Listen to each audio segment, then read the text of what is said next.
But for question number 1, we shall start with this chart here that we see. The weather chart below shows different weather patterns for a week. Study the chart and answer the questions that follow, or the following questions. Forecast for Polokwane, represented by Polokwane district. Right, today, when you look at this, when you take a look at this, which day do you think it was this? It has to be a Monday. Why? Monday is the only day that's not showing here. So it's Monday, Tuesday, Wednesday, Thursday, Friday, Saturday, Sunday. Anyway, here we go. This is when it was taken, sunrise, and all right, detailed forecast for Polokwane represents by. Okay. They ask us which unit of measurement is used to express temperature in South Africa. Remember, we have two types of temperature. One is Fahrenheit. One is Fahrenheit, and the other is what? So these are degrees. So one is metric. So we use this. This is the metric one, and this comes from what we call the imperial. This is under conversions. Imperial, when we look at the measurements in the olden days, so yards, feet, inches, that's imperial. And we look at metric, we look at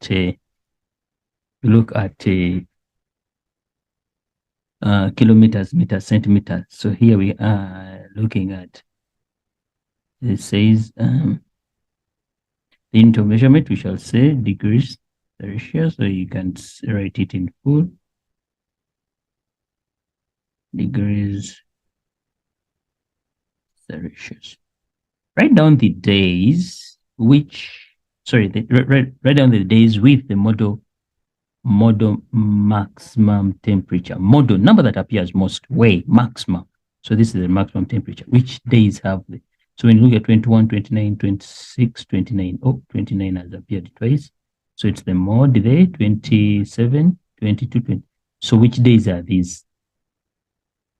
All right, if this was Monday, then you have Tuesday, Wednesday, Thursday, Friday, Saturday, and Sunday. So which one? Okay, allow me come back here. Look at that. So it's Tuesday and Thursday. So the 2 days that we have a model number. It's Tuesday and Thursday, according to this chart here. Calculate the range of temperature on Friday. When we look at range, what comes in our head? Range will always be the highest value minus the lowest value. So simply meaning we shall take the maximum temperature minus the minimum temperature. So what's the minimum and what's the maximum temperatures on Friday? Let's go there and we see. Now these are the maximum temperatures that we have. And these are the minimum temperatures that we have on Friday. On Friday, we had 27 as maximum and minimum as 7.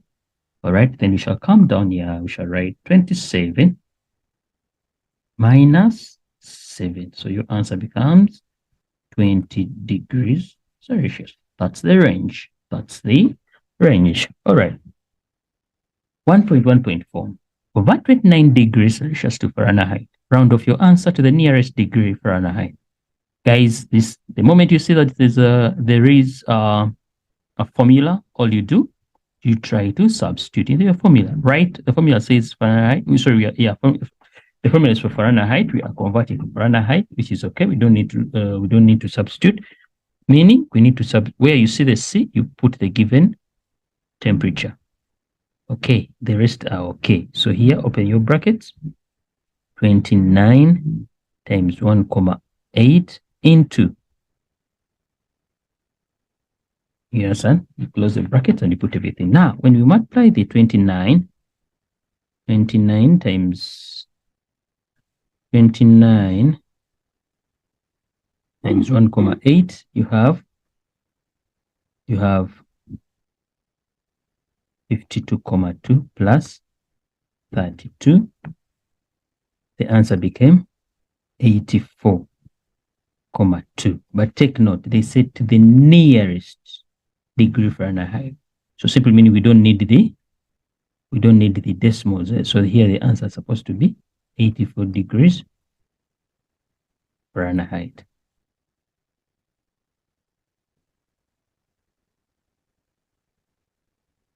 All right. We'll look at question number 1.2. 1.2 looks at different kind of foods that we have here, provided by, I don't know, it's a Tand. Let's read here and you see. Tand is a member of a stockfeller group who resides 47.5 kilometers away from the nearest supermarket. Below is this description of items they frequently buy for their stockfeller. All right. We have Tastic 10 kg rice, that much. We have 50 kg of Samp, then we have 150 grams of Lucky Star chart. Okay, that's what you usually buy. So now we here 1.2, 1.2.1, they ask you to change kilograms to grams. Remember, we have kilograms. We want them to become grams, or they should become what? Milligrams. But in between these two, we have 1,000. Also in between these two, we have 1,000. Don't forget, big to small, you divide, whereas big to small, multiply. Big to small, multiply. Whereas small to big, you need to divide. You need to remember, we are saying big to small, multiply, whereas small to big, you need to divide.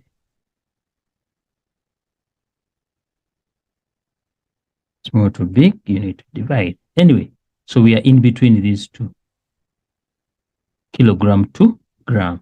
So we are heading to the right-hand side, simply meaning we are going from big to small. Big to small. Because a gram is smaller than a, so we need to multiply by what? By 1,000. So you come here, you take that, multiply by 1,000, and the answer became 5,000 grams. You may not write the word grams, but grams, you write the G. 1.2.2, Tando loves to give food to the less fortunate in small quantities of 125 grams. Determine how many packets of 125 grams will Tando be able to give or to get from one packet of 10 kg Tastic rice. What we're going to do, since we are going, so we ask ourselves, okay, he has 10 kg. But the packages or the small containers where he's going to pack, they cannot take 10 kg. He's going to pack the 10 kg into smaller packets of 125 grams. So the kg has to become grams before. You multiply by 1,000. You end up having 10,000. So these have become grams. So if you have 10,000 grams, you want to pack it in small packages of 125. What do you do? Divide by 125. What answer do you end up having? So 10,000 divided by 125 equals to 80. So this is 80 packets. You will have 80 packets. 1.2.3. Tando stated that the return trip from the supermarket to her house is 105 kilometers. Verify if her claim is correct. What we're going to do, we shall need to go there and we see what is the distance from her house to the supermarket. Remember in the scenario that we had on top here, it says Tando is a member of a stockfeller group who resides, who stays, who lives 47.5 kilograms away from the nearest supermarket. So let's come down. How are we going to verify that? This now, when you hear a return trip, that means to and fro, or going and coming back. Return. So you're going to multiply by 2. So it's 4.7 kilometers. Multiply this by 2. You'll end up having an answer as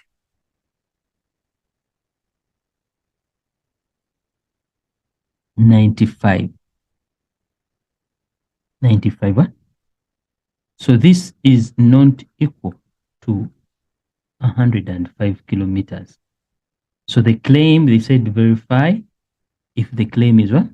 Correct. So you conclude and you say it is incorrect.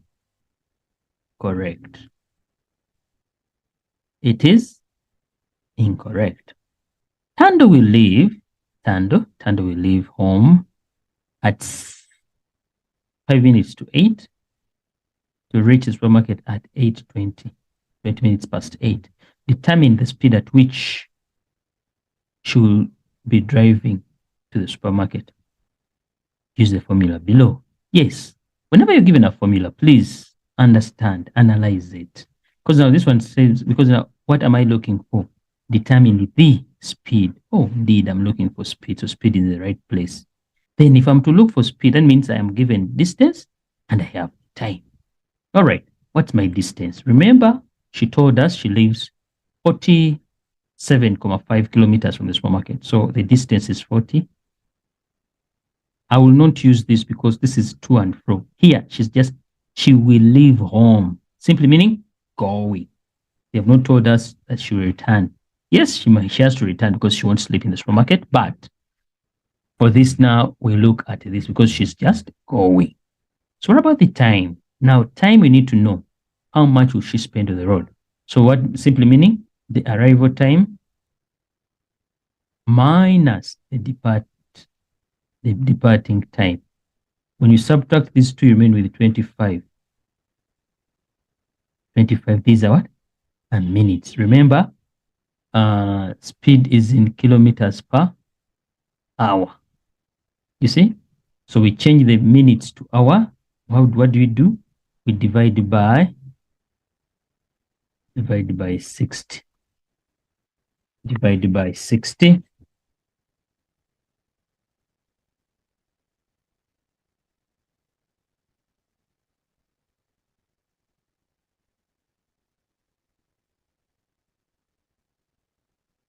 Divided by 60.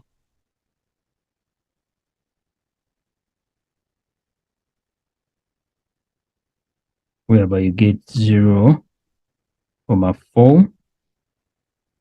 I'll round off to 0.42. So this is time now. These are hours.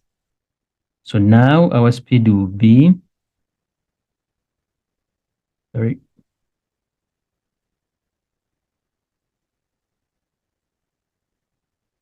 the speed will be distance over time taken. Distance over time taken. We said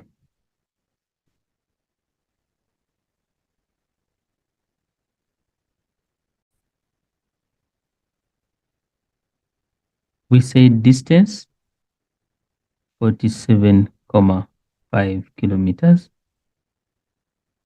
Time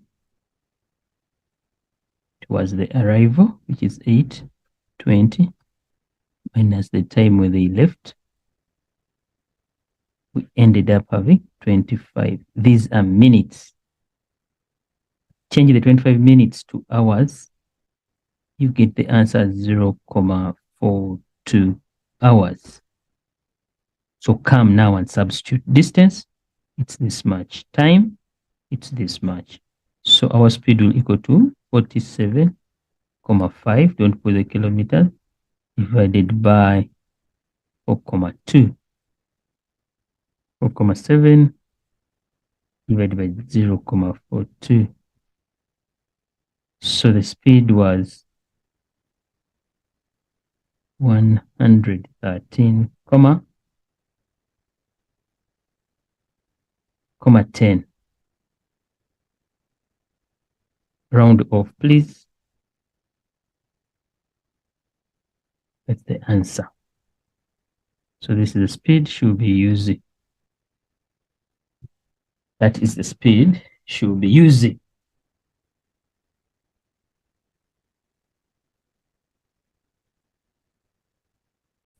The right answer.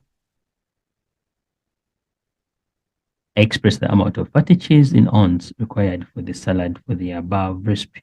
If 1 ounce 0, equals to that much. So for us, we have 200 grams. We need to divide that and we get the answer as that much. Okay. If you look at 1.3.2, if 10 tablespoons equal to 150 mils, determine how many liters of olive oil are required for the above recipe. So now, I wonder why they're asking for liters. Anyway, these are the liters. These are milliliters. You see? 10 spoons. So simply meaning one tablespoon. 1 tablespoon will equal to divided by 10, which is 15 mil. So let's go to the recipe and we see. For the recipe, it says olive oil, we need 3 tablespoons. So we shall multiply this by 3. You end up having 45 mils. They don't want mils, they want liters. So of the mils, we divide by 1,000. The answer becomes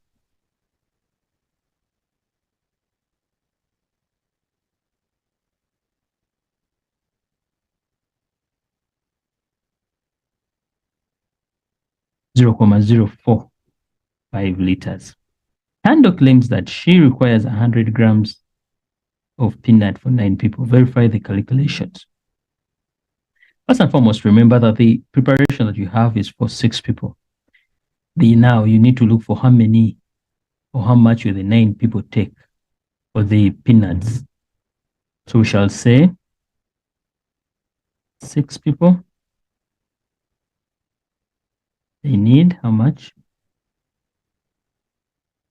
6 people need the peanuts. Where are they? The peanuts.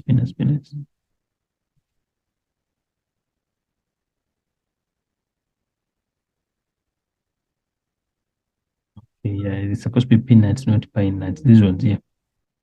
For 6 people, we have 500 grams. So we shall say 6 people, 500 grams. What about the 9? Because we need to prove.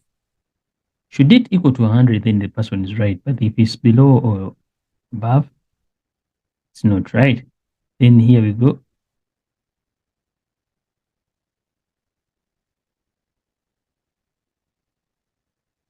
All right, this becomes 50 times 9 divided by 6, which becomes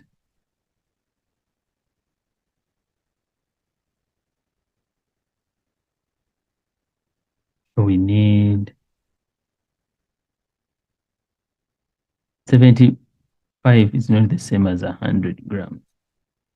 So it's invalid. Let's look at question number 2. And question number 2 has time. Definitely, if we look at time, we shall also look at what we call duration. We look at duration. All right. Mr. Van Veek works at OR Tambo International Airport, and he travels to work using the bus transport available in the location of Tembisa next to the hospital, and his transport uses the following timetable. Study the timetable and answer the questions based on the timetable. All right. This is a timetable when you look at it. The first section, actually there are 2. We have section 1 and we have another section. Now this is from Tembisa to OR Tambo, whereas this is OR Tambo to Tembisa. So simply meaning this is what he uses from here to work.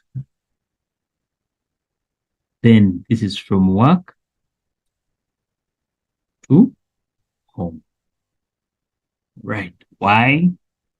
They've told us he works at OR Tambo. So he works there. Where does he stay? He stays next to Tembisa Hospital. So Tembisa to International Airport is going to work. Then from Ayora Tambo to Tembisa is coming back from work. Anyway, we have different sections here. We shall go on and see. These are ticket sales. Where are they sold? And open for ticket sales, close for ticket sales. So now opens for it closes the open, closes, open, closes. Anyway, let's continue and we see. Look at the questions. Identify the name of the bus company that Mr. Van uses to get work to work. Now this is adapted from City of Ikuleni Arambe Bus Services. So this is where the bus service is called Arambe Bus Services. Identify the ticket sales. Identify the ticket sale points that are convenient to Mr. Van Dijk. Remember, he is in Tembisa, so convenient. Let's come and look at the ticket sales. If he's in Tembisa, he can take from Tembisa Hospital, Tembisa main station. No, this one, no. Why? It does not stop here. It does not do anything here. Let's look at this one here. This one's not there. This one, no. This one, no. Yes, this one, yes. This is possible. Why? He leaves Tembisa, he goes to Tambo. So he can easily also buy tickets as he's coming where? Back home. You know, he reaches workplace, as he comes back, he can buy a ticket from there. Or from his workplace, from his home place, he can buy tickets. You understand? But the variable one, I think it will be Tembisa Hospital and because here they say, okay, yeah, also when it's in Tembisa, it's fine, it will work also. So the points are, we have Tembisa Hospital,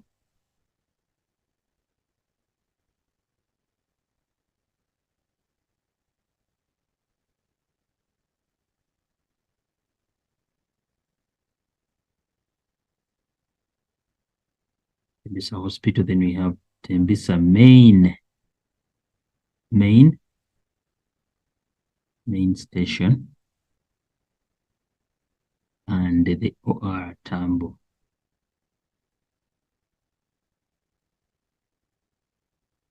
The OR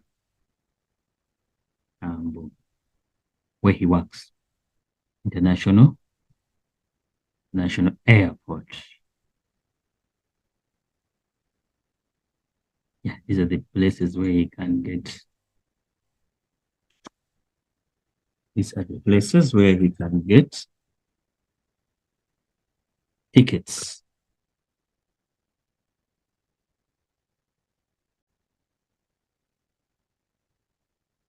What time format is used in the table? What time format is used in the table? Time format. Remember, we have two time formats. One is called the analog, and the other one is called the digital format. Here, analog, we call it the 12-hour. We call it the 12-hour system. And the digital, we call it the 24-hour system. I'm reminding you of this. All right. What happens under analog,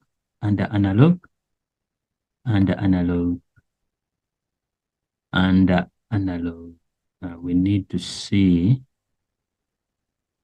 Under analog, we expect someone to have AM and PM. Whereas in digital format, there's nothing like that. No AM, no PM. So let's go on to our chart here. When you look at the time, it's fine. When you look at the time, we have no AM, we have no PM. And when you look at the evening or afternoon, Look at the evening or afternoon. There is no the time has gone beyond 12. We have 13 hours. We have 14 hours here. 14 hours, 20 minutes, 15 hours, 20, So the time, the right answer here, it's digital. Why? There is no AM and there's no PM. So we shall say it is 24-hour format. Reason being, it has no AM or PM. On the table, it's not indicated anywhere. It's not indicated anywhere. All right, 2.1.4. Write down the arrival time of the bus that leaves OR Tambo International Airport at 22 hours, 30 minutes. It leaves OR Tambo. It leaves OR Tambo. It leaves OR Tambo at 22 hours, 30 minutes to Tembisa main station in 12-hour system. First and foremost, you want us to write the time of the bus that leaves OR Tambo from it leaves OR Tambo at 22 hours, 30 minutes to Tembisa main station in 12-hour format. So we need to look at that. We shall come here. Let's check their next year. So it leaves OR Tambo. We shall look at this one here. But it leaves at 22:30. So it definitely it's here to the main station. So it leaves at this time. It arrives at this time. So they want us to write this time here. This is the time they want us to write this one here. They want it in 12-hour. They want it in 12-hour system. And remember, 12-hour system, we indicated we should end with either it was AM or PM. But when you look at it, it's 23 hours, 28 minutes. So in 12 hours, 23 represents 11, 28. But when? At night. It's PM. So the answer is supposed to be 11. Right? They're telling us the arrival time.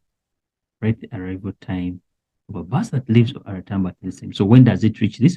We said there it reaches, okay, it leaves OR Tambo at 20. It departs from OR Tambo at 22 hours, 30 minutes.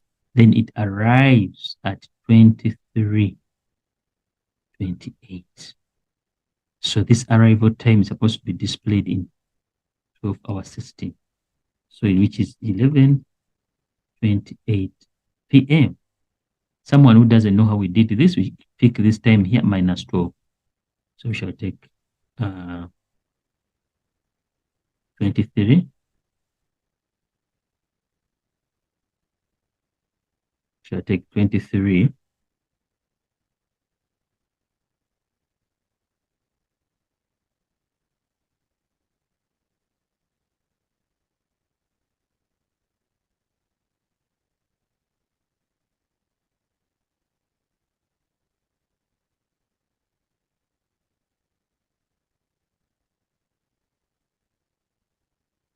It's 23. 28. Subtract 12 hours. Becomes 28 minus 0, you get 28. So here we have 23 minus this, you get here, there's a 1, there's a 1. So this is what, don't forget it was PM. That's how we get the time to be expressed in a 12-hour system. So if it's from 12-hour system to 24-hour system and it has passed afternoon, we add 12. If it's from 24-hour system to 12-hour system, we subtract 12 and we indicate PM. We subtract 12 and we indicate PM because it was already past afternoon. You understand? When we are changing 12 to 24-hour system, this happens when the time is in PM. 12-hour system to 24-hour system.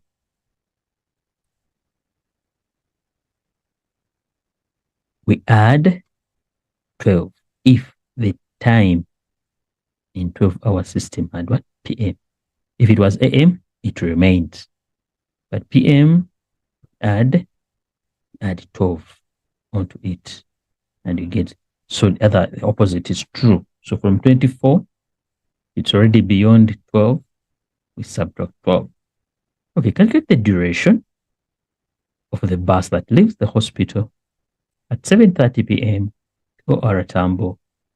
Express your answer as minutes. 1. We are looking at the bus that leaves the hospital at 7:30 p.m. When does it reach Aratambo? That's the first thing. After reaching there, we need to know. Because remember, duration, how much time have you spent? So duration will always be the end time, which is the arrival time, minus the start time, which is the departing time. When does it depart? When does it arrive? So end minus start, arrival minus departure. Let's go to the table and we look at it. Let's say the bus that leaves the hospital at 7:30 p.m. We go up there. But remember, the table leaves the hospital at 7. So the table does not have AM, does not have PM, but they said 7:30 p.m. So it's supposed to be 19:30. Oh, wow. It's here. So this is depart way, hospital. The bus leaves at, this is it. This is the 7:30 p.m. So when does it reach Aratambo? It reaches Aratambo at 10:45 p.m. Don't mind about this. We shall use this to calculate, all right? So we shall come to the question there. We shall say start time. End time. We've seen it as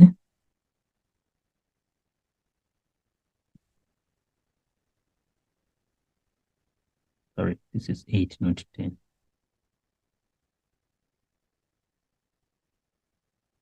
8:45, it's fine. But leave it as 24. So in that to make sense. So it's 20 minus 20:45 minus the starting time, which we said it was what? 19:30. How much time has it spent? So you're going to look at this and you find out that this is 1 hour, 15 minutes. 1 hour, 15 minutes. But they don't want this in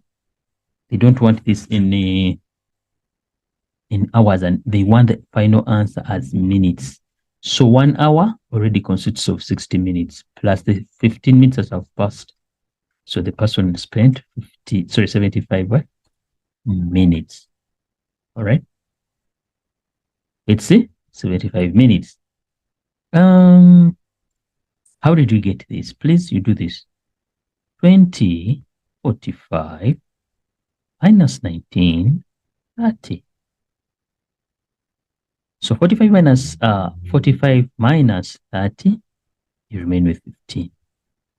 20 minus 19, you remain with 1. All right. There was no borrowing included here. Then on your calculator, there's a key. There's a key that looks like this. It has commas, like sort of things like this. It's a key that is used. All right. So what you can do is to press 20 and you press this key. You press 45, you press the key, minus 19, you press the key, 30, you press the key. Otherwise, you press afterwards you press the equal signs. The answer will come out the way you want it to come out. It will be perfect. Done. So it will give you the answer like this.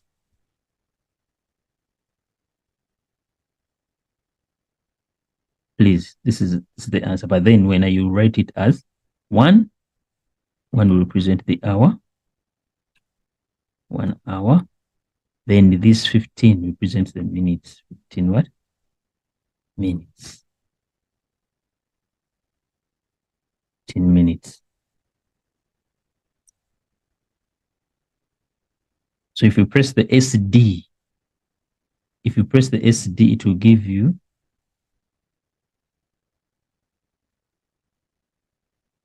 give you 1,25. These are hours. Multiply by 60.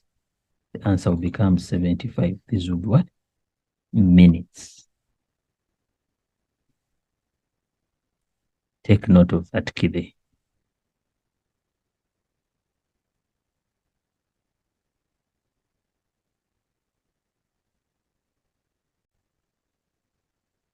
We say duration, time taken to complete a given activity. And how do you get the duration? We said the time when the activity ended minus the time when the activity started. Now, in the case of the journey of the bus which you are taking, the arrival time minus the departure time or the departing time. So they are telling us the bus leaves. That means it departs. It departs. It leaves at this much time. By the way, can you say calculate the duration of the bus that leaves and express your answer as what? So it leaves this time much time and it reaches this. So you need to know when does it reach. We went to the graph, taking the bus that leaves Tembisa at 7:30, which is this. When does it arrive at Oratam? It reaches there at 8:45, which is 20 hours, 45 minutes. So we are looking for the duration. When does it reach there? So we said arrival is 20 hours, 45 minutes minus 19. When you're dealing with duration, please make sure that you use 24-hour system. The time has to be in 24-hour system because it will be easier for you. All right. Okay, there we go. So this one here, it gave us the answer as 1 hour, 15 minutes. Since they want the answer in minutes, we say 1 hour has 60 minutes.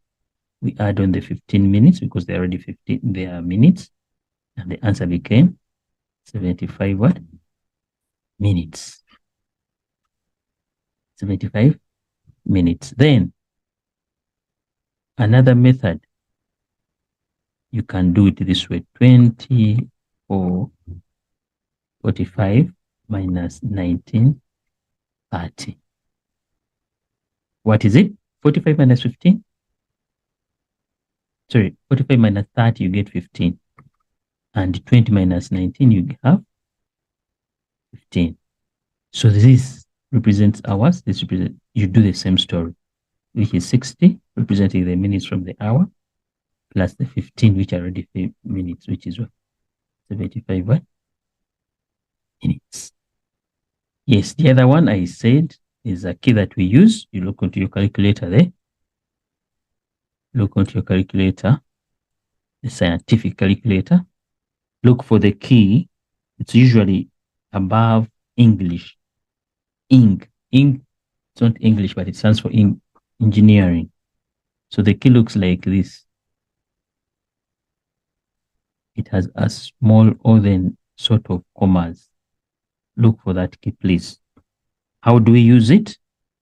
We shall press 20, then you press the key.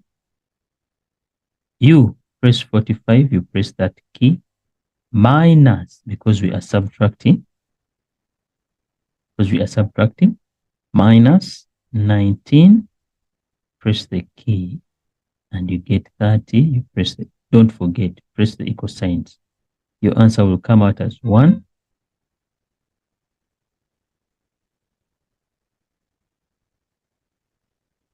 One with the degree, then 15.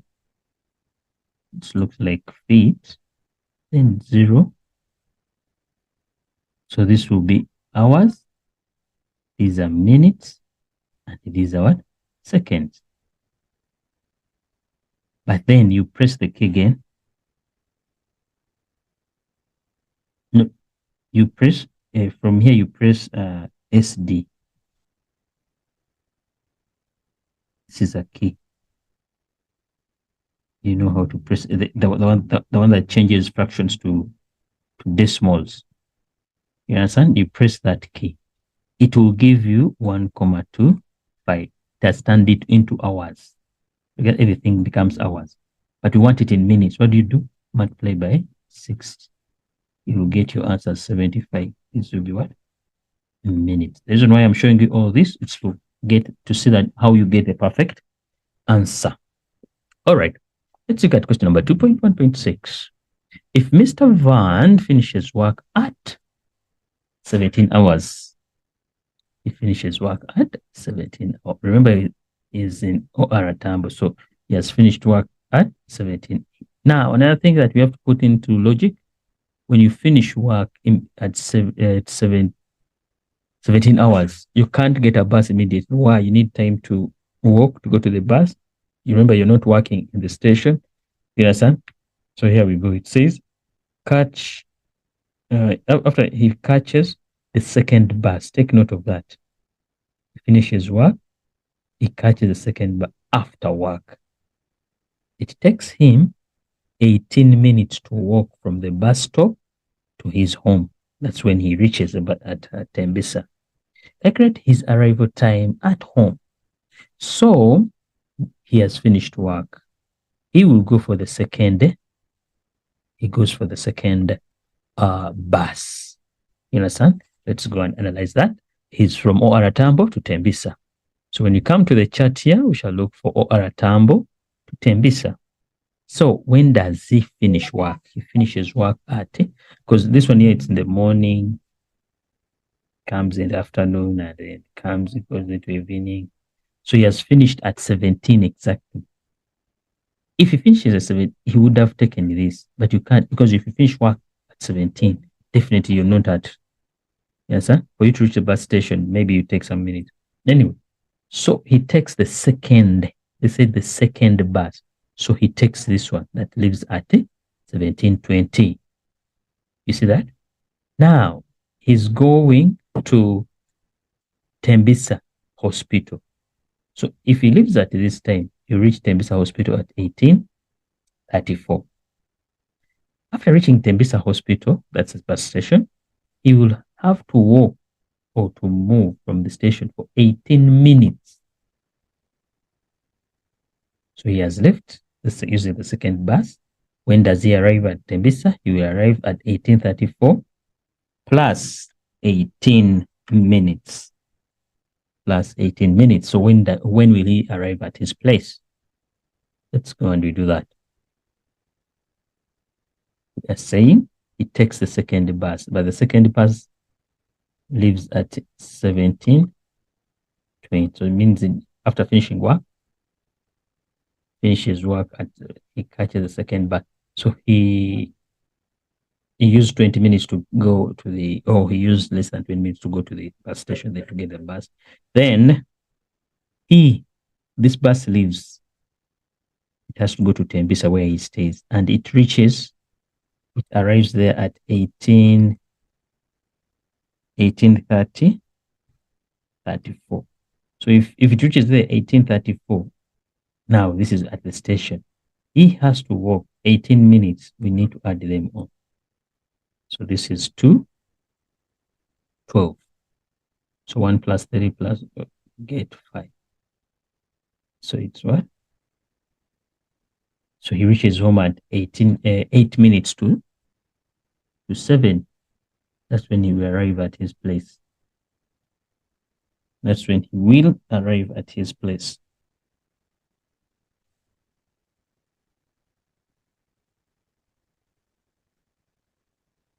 Question number 2.2. The rail transport is still a convenient mode of transport in European countries. Below is the map that shows the routes and the duration of the train from different countries in Europe. Study the map and answer the questions that are based on it. questions that follow. This is the map. Now, we see time. This is time, time, time. In other words, this is duration, not time. That's time. So from Berlin to Frankfurt, it's 3 hours, 52 minutes. Same. From Frankfurt to Berlin, it's that much. Amsterdam to Berlin, it's 6 hours, 4 minutes. You understand?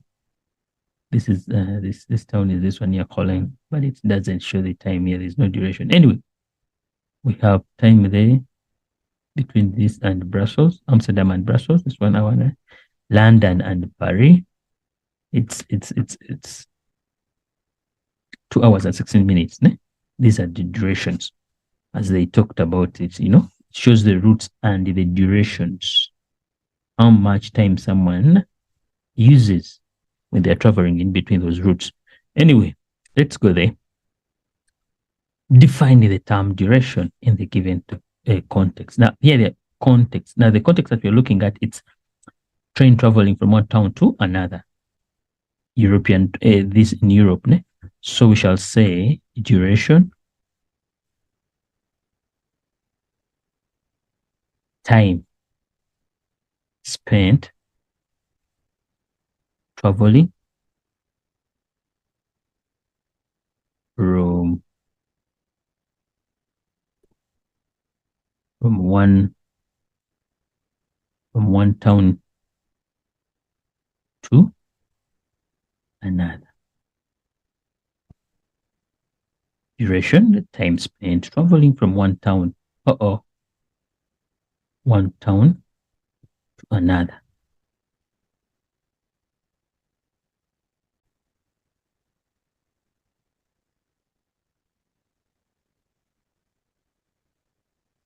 Duration in this context, it's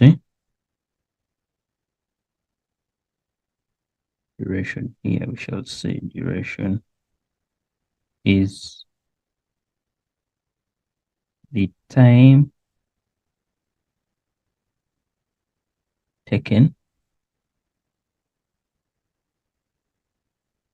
to travel from one town to another town. Another town. Situation. All we need to say travel. Or time taken by the train to travel from one, because we are looking at trains context. All right. When we look at the context thing, part of it, we are looking at the what's going on. What are you looking at? What is in the story? How many minutes does it take for a train to travel from Milan to Rome? How many minutes? This I'm talking about how many minutes. So we go to the map, we look for Rome and Milan. Indeed, it's this. From there to here. They are telling us it's 2 hours, 48 minutes. 2 hours, 48 minutes. 2 hours, 48 minutes. So we shall say 2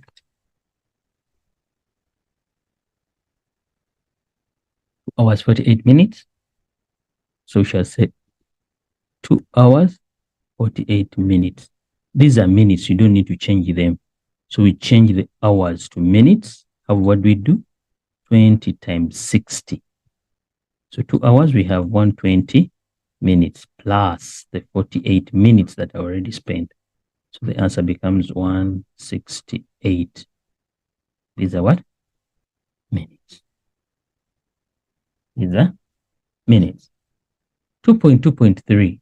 If the train leaves Barcelona to reach Paris at the time displayed on the clock alongside, at what time will this train arrive at Paris? Express your answer in 12-hour format. So now, at what time will it reach? Now, another thing we need to know. They didn't tell us whether it was morning or afternoon. The train leaves Barcelona to reach Paris at the time displayed on the clock alongside. At what time will the train arrive at Paris?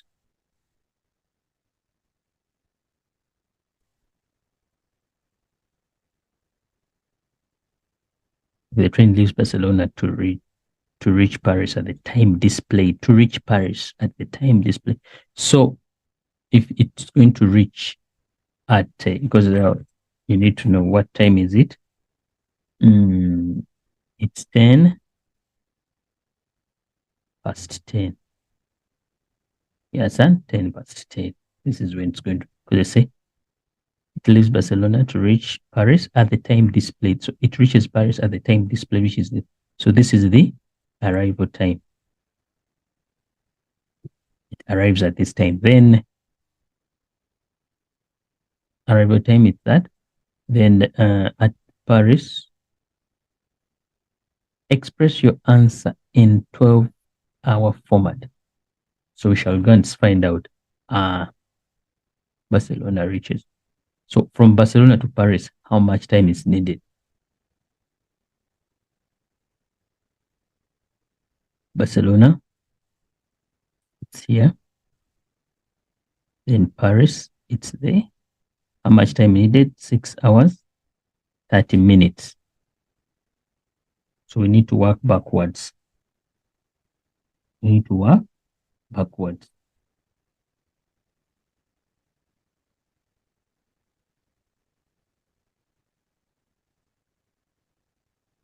We need to work backwards. Now, the problem is we don't know. It arrives at this time when 6 hours behind, 6 hours backwards.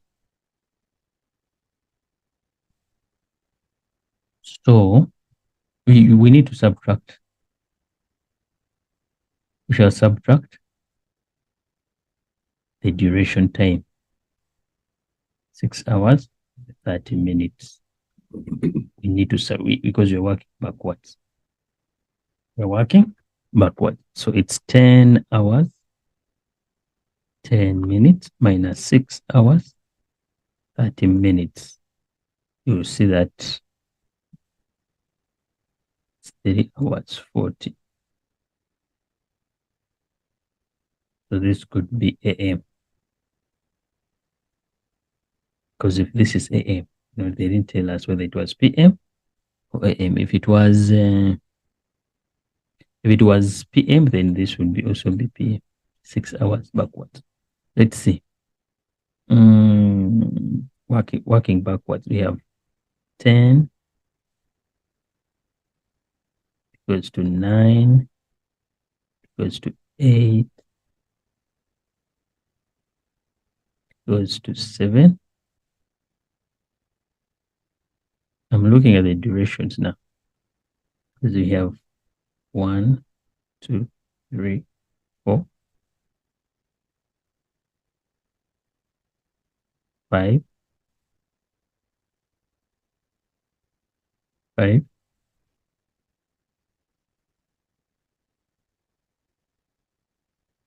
6,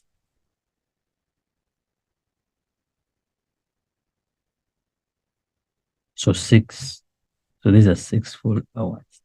Then 30 minutes backwards. 30 minutes backwards. What does this simply mean? It's supposed to be 440. Not 340. Why do we have this 340? Because 6 full hours.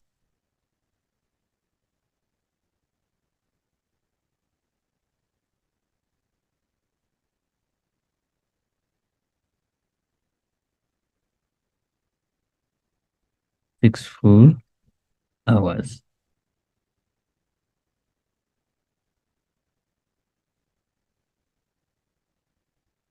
One, two, three, 4, 5. Oh, it's not yet. Okay, at 440, these are the 6 full hours. Then when you subtract, yeah, it's the right. This is the time when it's supposed to be the time when the train left Barcelona. That's what we are looking for. What time will the train arrive at Paris?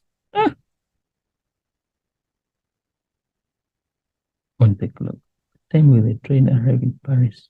Explain your answer in.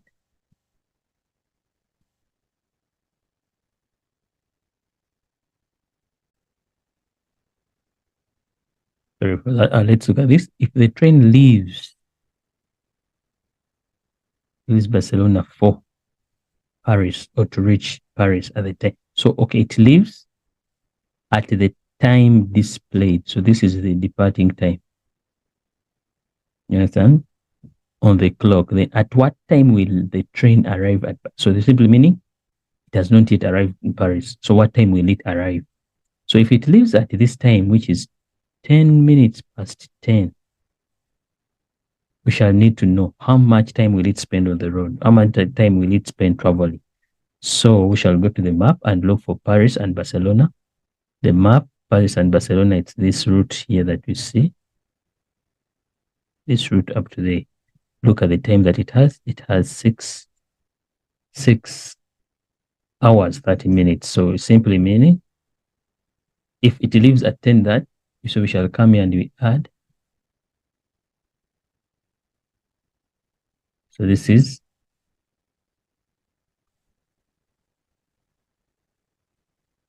so to express this time in 12-hour system,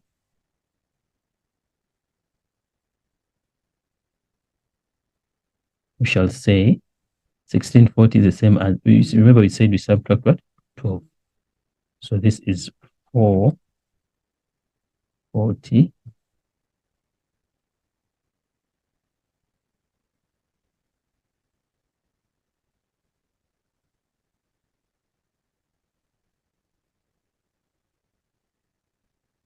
a train from Amsterdam to Berlin arrived at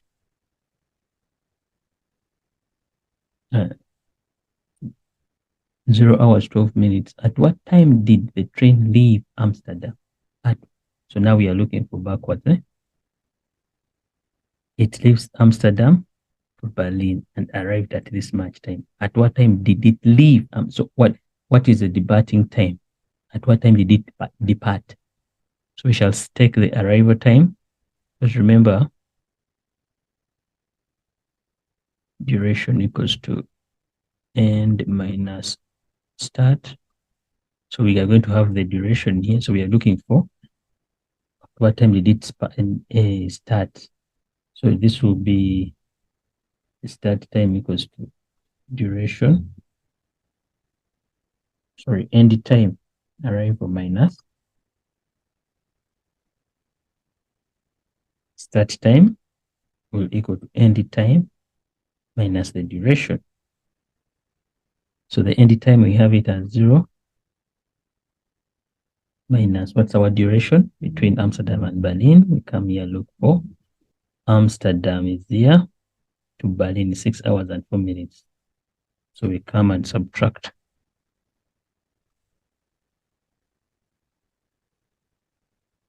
So this is 00, which is 24. Which is 24. So when we subtract this, it becomes 12 minus 4, you remain with 8. 24 minus 6, you remain with 18.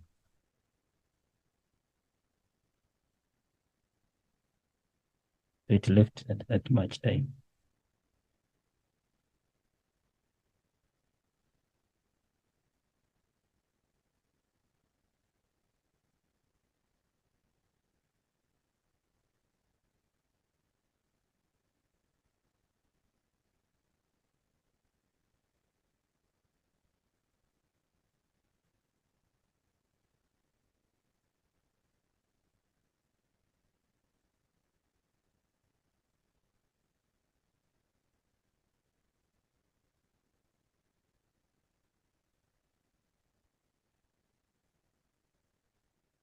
Well, we said time has to be in 24 before you use it anyway.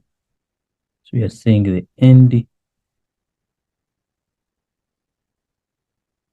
time minus that time equals to duration. So we already have the duration as 6 hours 30 4 minutes. So that's the duration. So we substitute into the formula and we get the answer.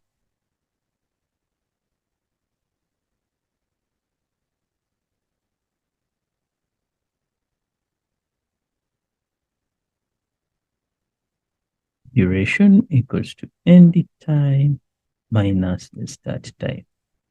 So we are looking for start time. When did it leave Amsterdam? So start time will equal to end time minus duration. The duration, we already have it as 6 hours 4 minutes. The time when it arrived, or the end time, we have it as 0. This 00, replace it with 24 to make sense out of it. So you come here, you get your answer as, I've put the 00 here, put 24 minus 6. So 12 minus 4, you get 8. 24 minus 6, you get 18. So this is the time when it left.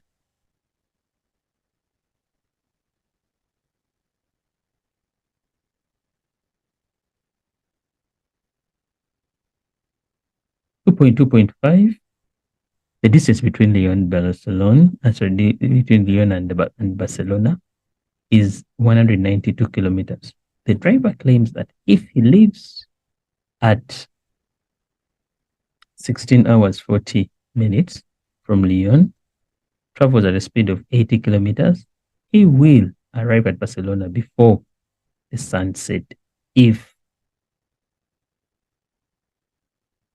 its sunset in Europe sets at 18 hours 55, verify the claim. So in other words, what we're going to look at, first and foremost, we need to know how much is expected on the road.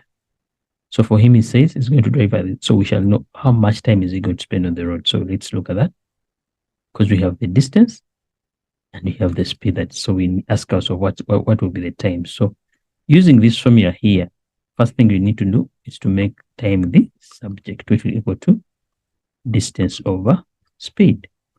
So we have our distance 192, speed 80. When you divide that, we get 92 divided by 80. You've got the answer as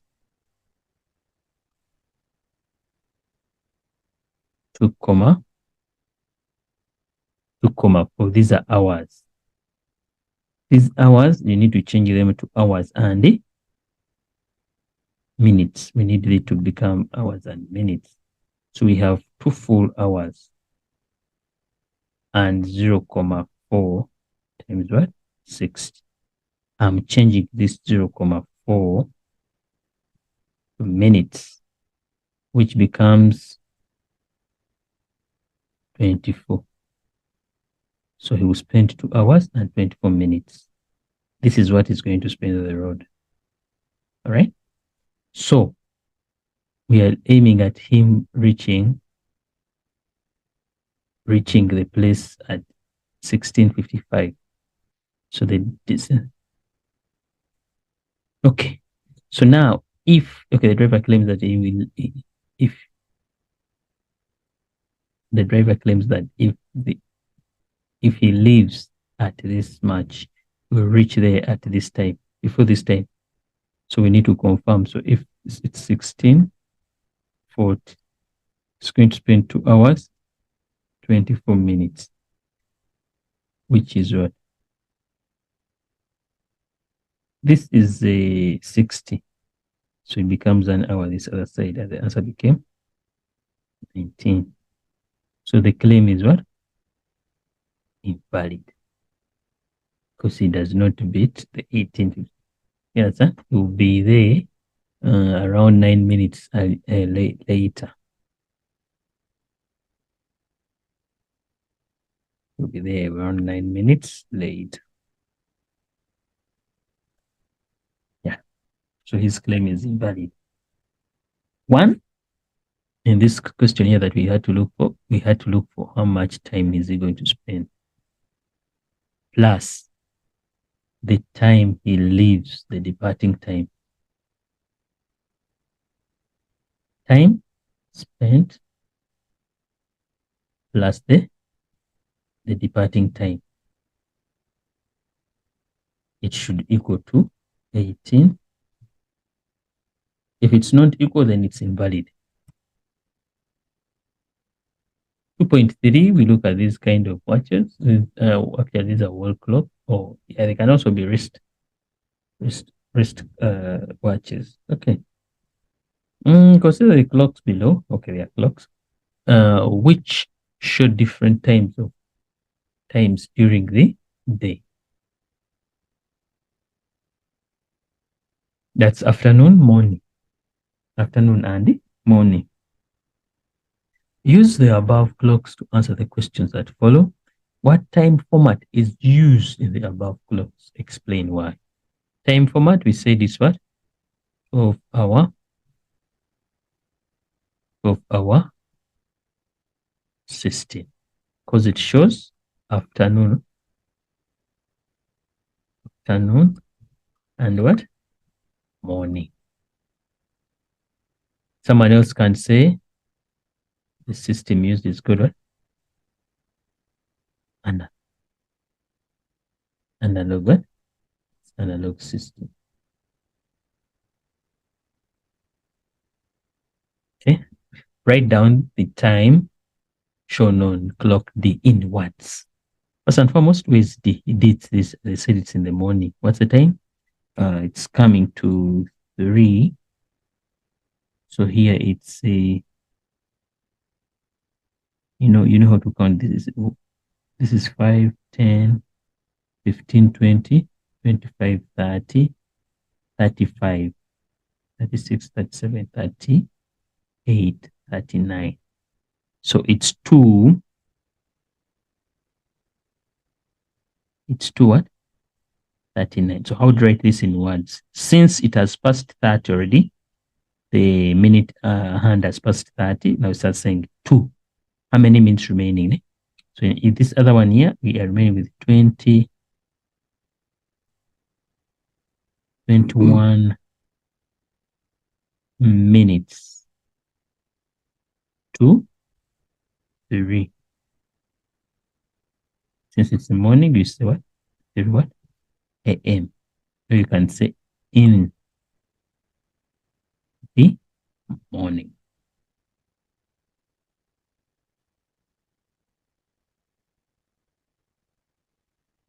Express the time shown in clock, on clock C in 24-hour system. Time on clock C, it's afternoon. And when you look at it, it has just clocked what? 4. And a few minutes have passed. So this is what? 5, 6, and what? 7. So 7 minutes past 4. So it's 7 minutes what? Past 4. When you look at they say afternoon. So PM. This is the time from the clock. But right now, express the time shown on clock say in 24-hour system format, which is the digital format. So we shall come and add the 12 here and remove the PM. So this becomes 16. Please, here we don't write AM or PM. Why? It's 24-hour system, 24-hour format. 2.3.4. Mr. Mark and his family embarked on the road trip and left home at time shown on the on clock B and arrived home at the time shown on clock A. Determine the duration. Remember we said duration equals to end time minus the starting time. You would say arrival minus departure. So arrival time is on clock A. Departing time is on clock B. Let's go and we see clock A. Clock A, it talks of 12, 6, 7, 8. 8 minutes past 12.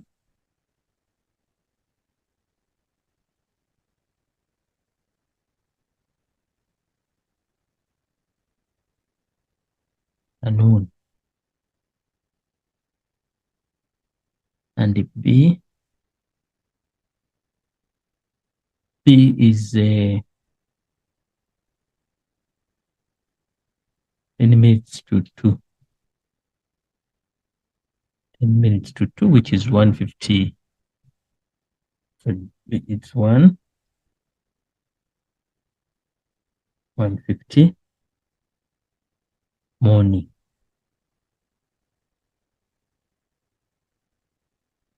So remember, we said we change everything to 20 before you subtract, because you know what you're going to do. What were you looking for? Duration, which is end time minus start time. So you look for this end time. When did it arrive? When did it depart? So it arrived at 8 minutes past 12. You leave it as it is. If you change it to 24-hour system, this remains. Then 1 a.m. still also remains. So we subtract this. Now take note. 808 cannot subtract 50. What do? You borrow 1 from this other side. When you borrow, remember you're borrowing from hours, shifting them to minutes. So you've borrowed 60 minutes. So it becomes 68 minus 50. You remain with 18. So here you remember you took 1, which is 11 minus what? 1. So it becomes what? 10. So this was the duration they spent. So they spent 10 hours, 18 minutes. 10 hours, 18 minutes. 10 hours, 18 minutes.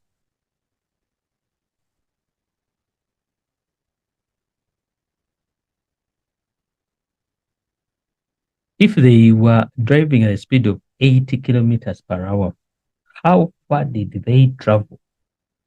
Round your answer, the nearest. So how far? Now, when we look at how far, and they have to round off to the nearest, so meaning we are looking for distance. And indeed, the formula they've given us distance equals to speed times time. So they've given us a speed as 8. Please, you substitute the same people. So times time. Now, the time has to be in hours. So it's 10, 18. This has to be divided by 60, which becomes what?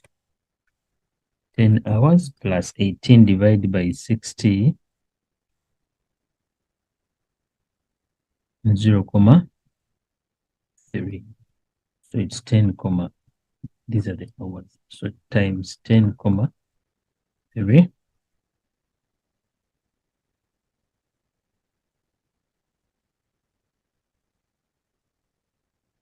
So they spent how far? This is much, but they said round up to the nearest 10 kilometers. 10th, it's this one here. This one is 4, it's below 5. So the answer here becomes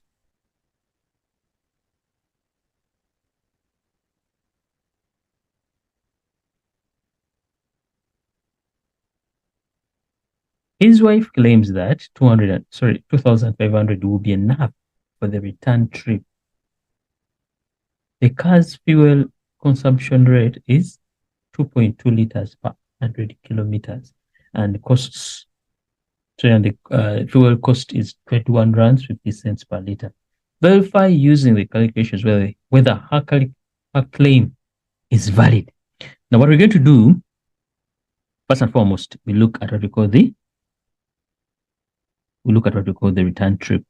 Return trip simply meaning you're going to take the trip they covered times 2. So here we are. This is the distance that they have, because the scenario doesn't talk of the distance here. We don't know the distance, so we are continuing with whatever we have. We're still looking under the same. We are dealing with the same scenario here. Ne? So C, we look for the distance, and we are saying the distance is this much. That's only one trip, so it's multiplied by 2. Why? I'm looking at the return. I'm looking for the return trip.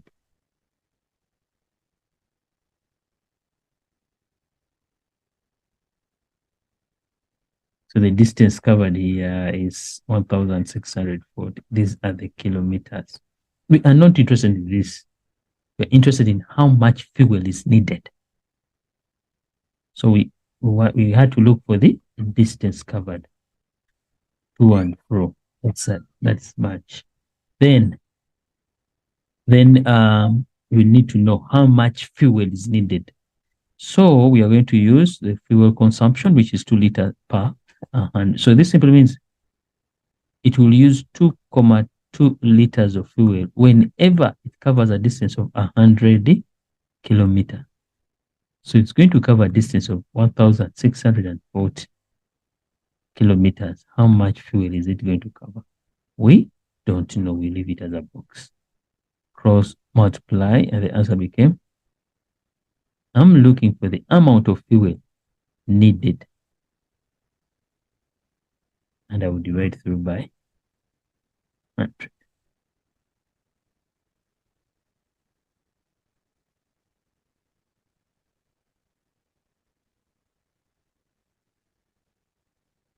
So the fuel amount is 36,08.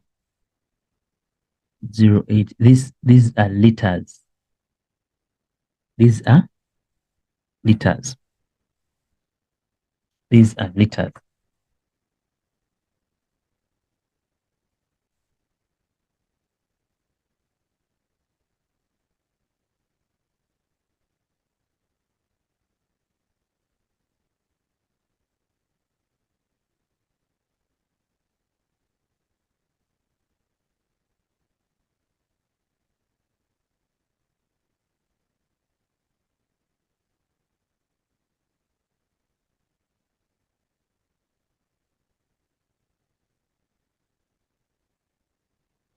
So remember we are looking at the cost. So if they are going to use 36,80 liters, how much will it cost? So we shall multiply by 21 rands 50 cents. 21 rands 50 cents.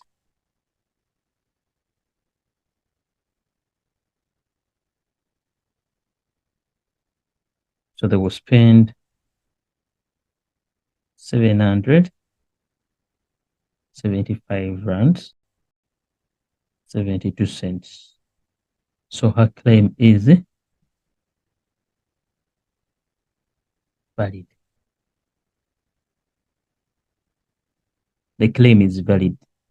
Had she said the wife claims that will be enough. Indeed, it will be enough because that's what, actually, it's more than enough. But as she said that 2,500 will be the cost, then we shall say invalid. But here she said it will be enough. Indeed, it's enough. It's more than enough. So the claim is valid.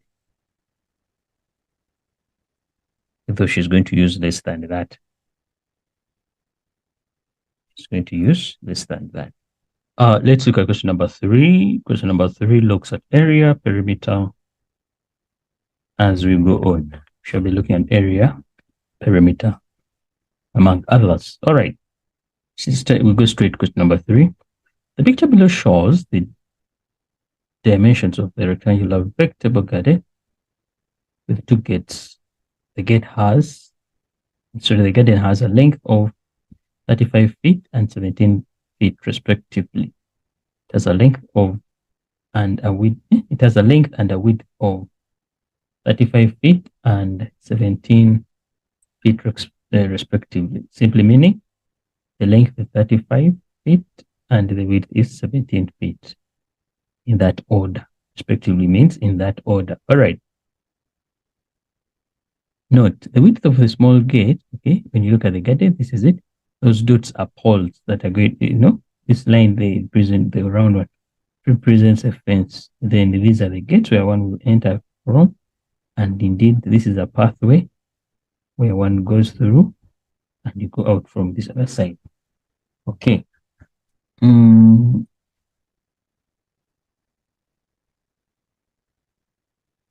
The width of the small gate is 9 meters, and while the width of the large gate is 18 meters. The garden will be fenced with a galvanized welded meshed wire study the diagram and the information above and answer the questions that follow. Question number 1, 30.1.1. Explain the term perimeter according to the given context. Now we shall say, remember, perimeter is the total distance around the given shape. And now we shall say the total distance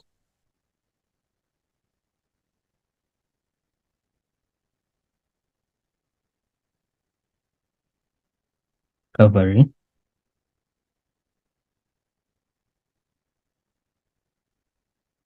sorry, not covering, total distance around the vegetable garden. Total distance around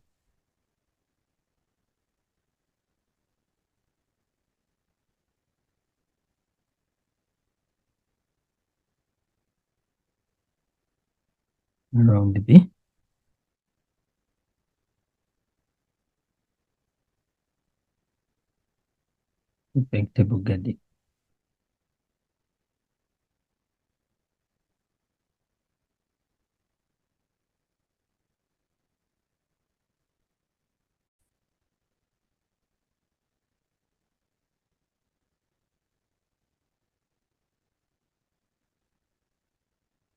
The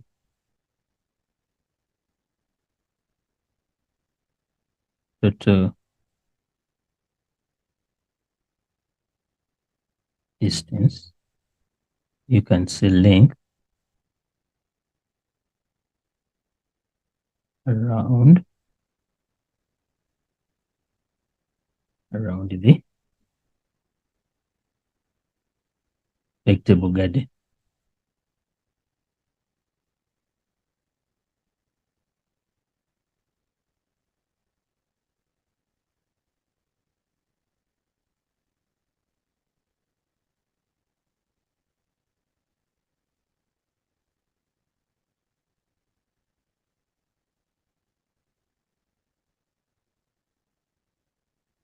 Vegetable garden. State whether the dimensions of the garden are in metric or imperial. Remember, metric is where we look at kilometers, meter, centimeter, millimeter. Now, imperial, we look at miles. Imperial, we look at miles. We have yards. We have feet. We have inches. So we go and we check on the garden, the dimensions. They are in feet. So your answer is what? The measurements here are imperial. Measurements there are imperial. Another thing that I've forgotten about the perimeter. Perimeter, it's when you start from here, you come there, you come there, you come here, again you go.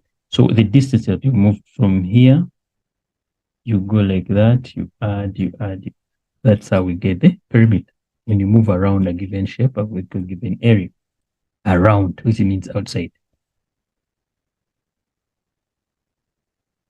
Meaning it's the same as the space occupied by the fence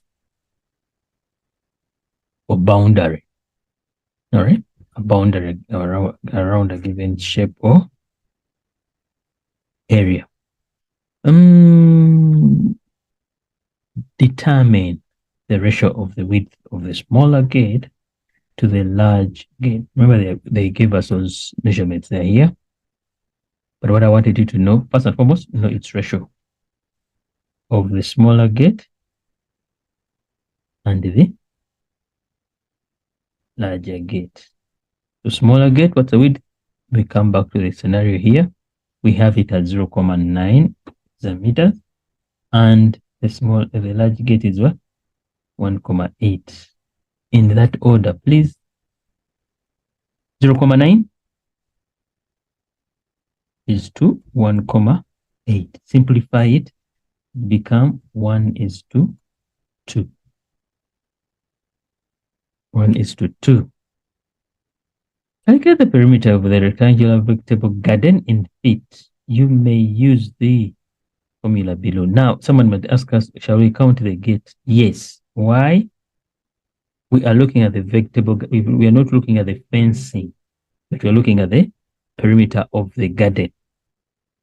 They are saying it's supposed to be in feet. Remember, length is 35 feet. And the width is the 17 feet. Substitute. So we shall say perimeter equals to 2 into 35 plus 17.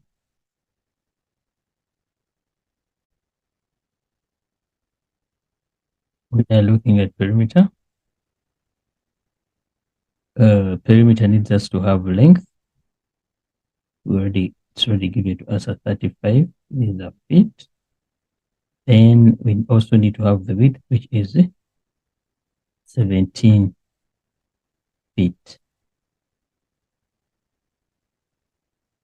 So we need to substitute, and we shall say perimeter equals to 2 into length plus width. I'm using this other part here, which is 2 into 35 plus 17. See that? So we go straight forward, and you see you have the answer as 104. These are feet. So they are telling us, hence convert the perimeter of the garden to meters. So here we already have it as they are telling, if you only have 1 foot, you have an equivalence of 0,3048 meters. So for us, we have 104 feet. What will it be? We cross multiply. So the answer is to be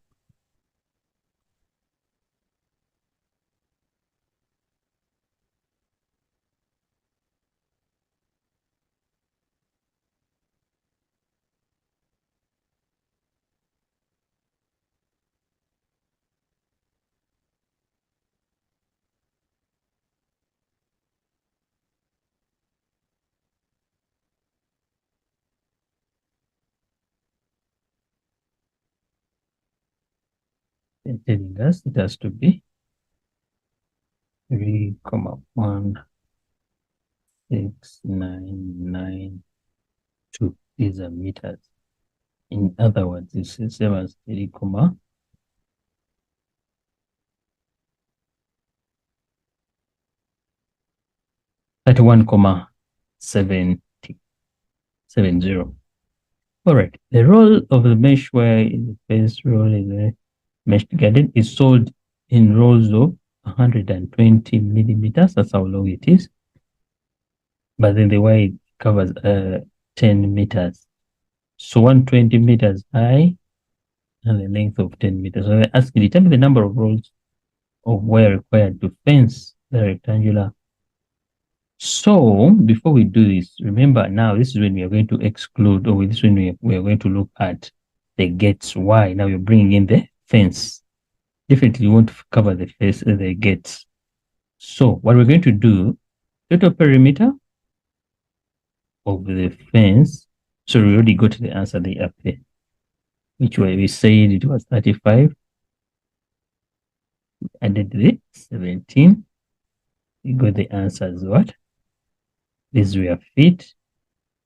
We changed them to meters. And the answer we got it as what? 31,6992. Here, we shall subtract the length, the width of the small gate, which is 0,9. And we shall subtract this width of the smaller gate, which is that much.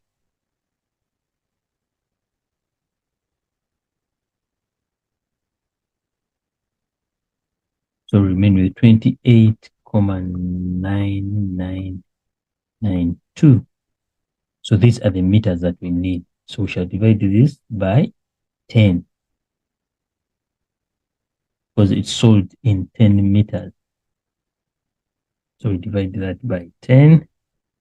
You see, you find yourself that you made with 8,9992. But remember, these are rolls, so you cannot buy them in half. So the person will buy 3 10-meter what? Rolls.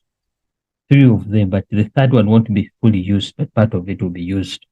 They're asking you calculate the total cost of the bashware face. That's so really we've seen that we need 3. 3 times 1,599. The answer that you get,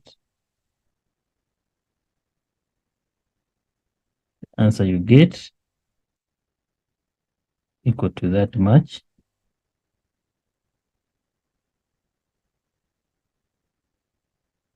Answer you get to equal to that much.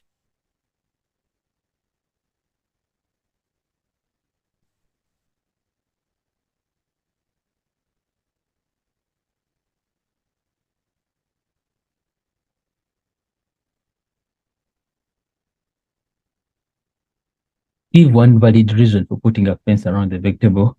And then the valid reason is known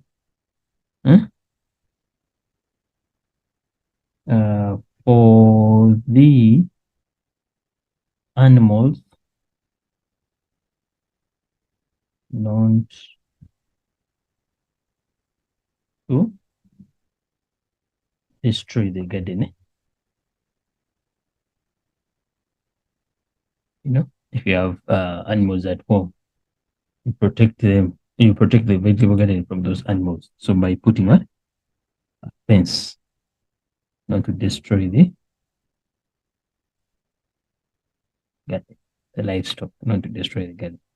Then the other one, what would it be?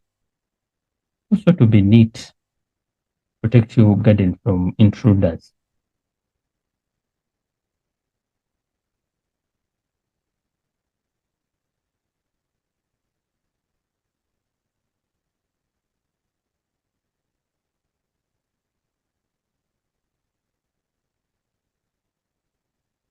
Three 3.2, when you look at 3.2, almost the same part that we're looking at.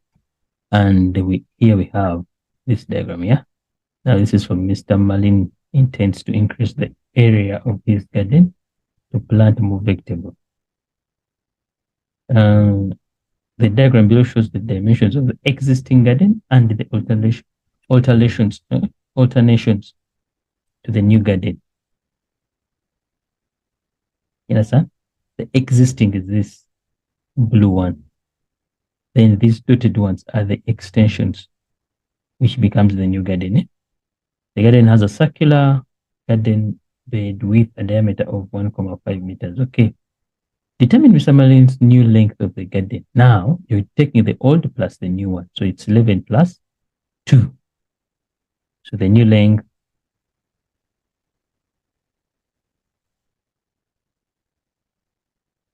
equals to the old plus the new.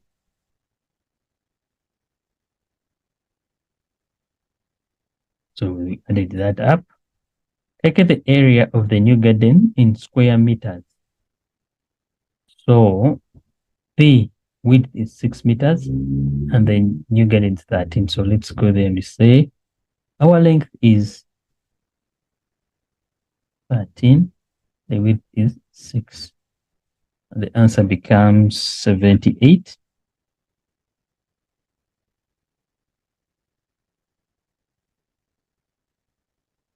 The answer becomes 78.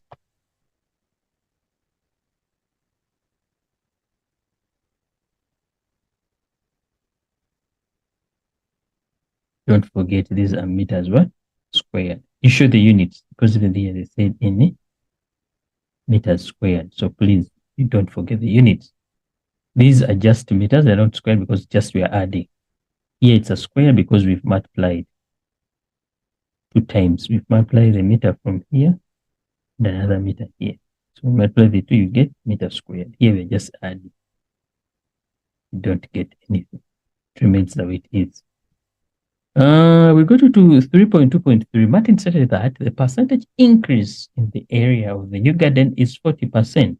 So how are we going to get this? Number one, we shall need,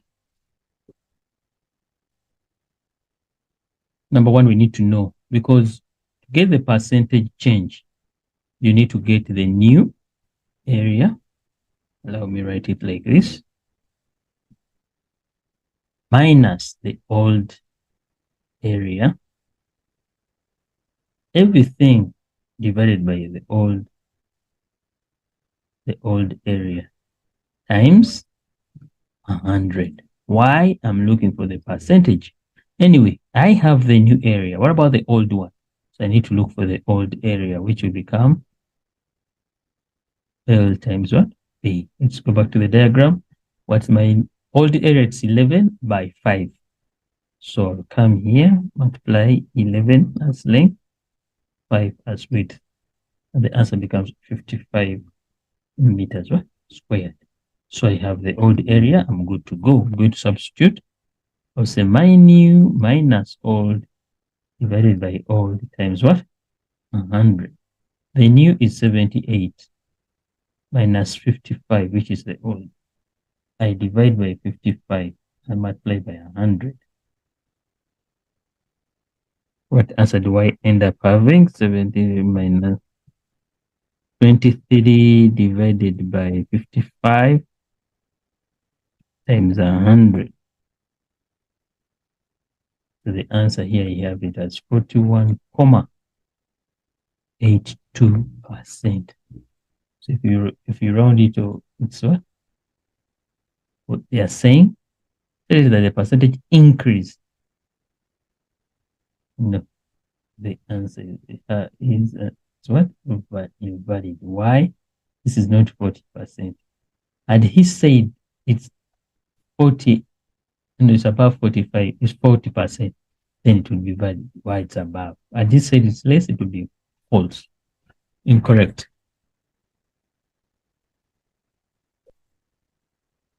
All right, let's look at question number 3.2.4. Show by calculations that the area of the circular garden bed is 1,767375 meters what? Squared. Remember, we are looking at the circular garden. And indeed, they have given us the circle here. They have given us the area. The area needs the radius. And in the scenario, remember, they told us that it has the diameter. So how to get the radius? Radius equals to diameter divided by 2. They told us the diameter was 1,2. The answer becomes 0. You see, the diameter is 1,5. Sorry, not 2. So we do that. 1, divided by 2. We have the answer 0,7. Now our radius is 0,7. So we come substitute in the formula.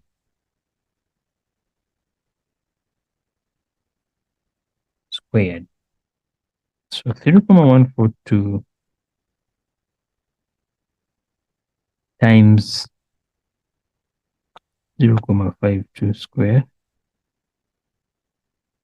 equals to 1,767375. 3 marks. Did you look for the radius? Yes. Did you substitute correctly? Yes. Yes. Yes, let's look at question number 4. We'll be looking at volume and surface area. This comes in paper 2. Mr. Msondo is a farmer in Vumakala. He sells milk. The milk is stored in cylindrical or spherical containers that are sold to customers in 2 liters, 5 liters, 10 liters, 20 liters, and 25 liters. Pictures of the milk containers are shown below. This is a cylindrical and this is a spherical one. Sphere, it's like a ball. Cylindrical, it's like a tin, a can of Coke, a tin of baked beans, the cylinder. Now,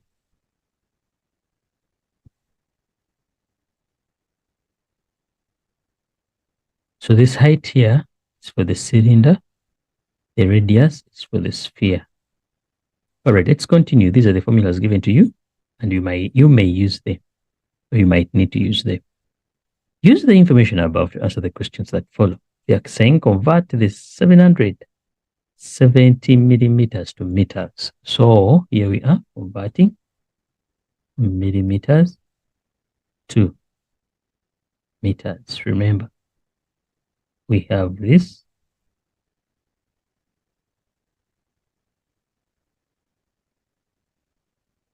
So it's accommodated here. 1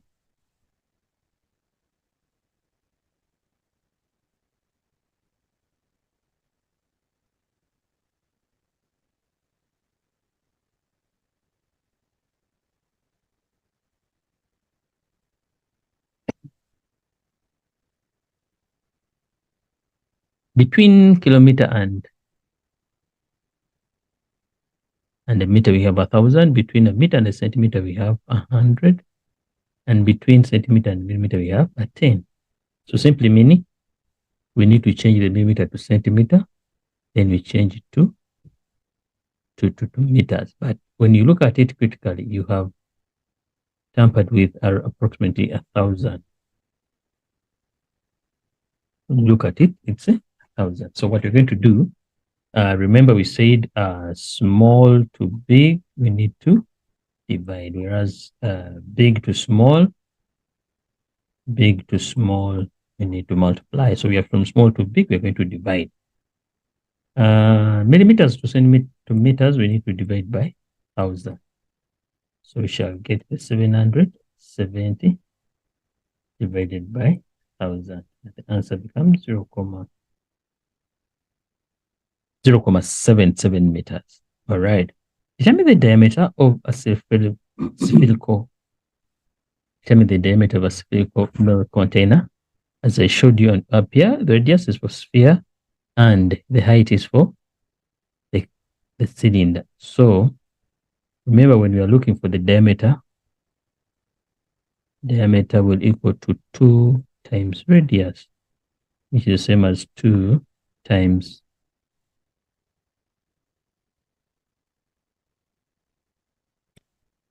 2 times 73.5, and gives you the answer as 147 centimeters. 100. So define the term capacity. Capacity goes hand in hand with the volume, but capacity, we shall say, is the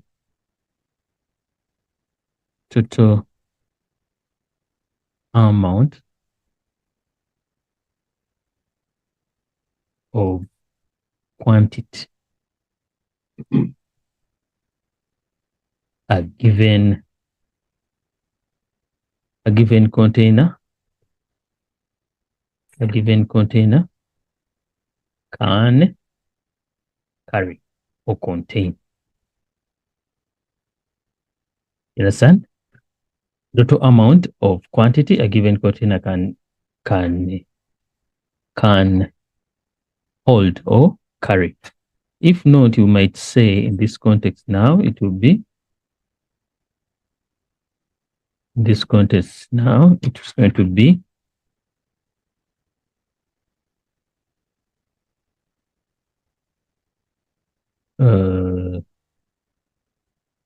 capacity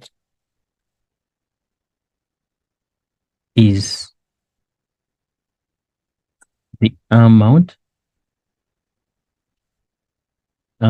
of milk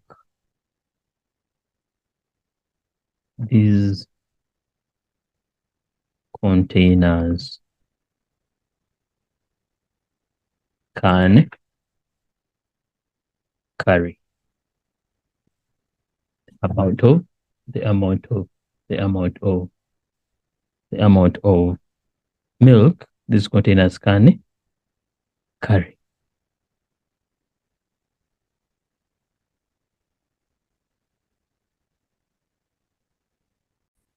All right. That is it. Now they ask for volume. Actually, capacity in most cases, it will be in the normal form of liters, milliliters. We take example of your geyser at home. The capacity, its capacity is measured in liters. But when we are performing or when we are calculating this capacity, we need to have volume. So it's from volume that we get capacity. Volume is the normal one, the calculations in centimeters cube. You understand? The space a given object takes. All right, here we go. Calculate the volume in centimeters cube of the spherical container. What we are going to do, we go back to our formulas here. What are we looking for? Volume of a sphere. So here we are. We are going to use this one, which says 4 times pi times r cubed, volume. So we write volume equals to 3,142. They told us times 4 times r cubed. All right, this is for a sphere. But we already know that the radius is already given, so it will be 4 times 3,142 times the radius that we already know as 73,5. It has to be cubed. What answer do you end up having? Let me do it here on my calculator.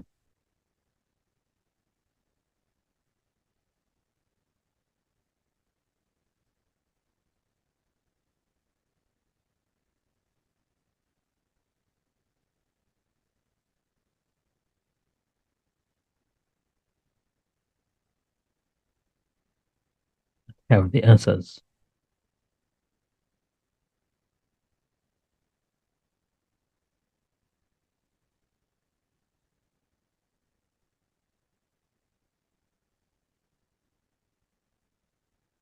For 1,990,317,63 centimeters cubed.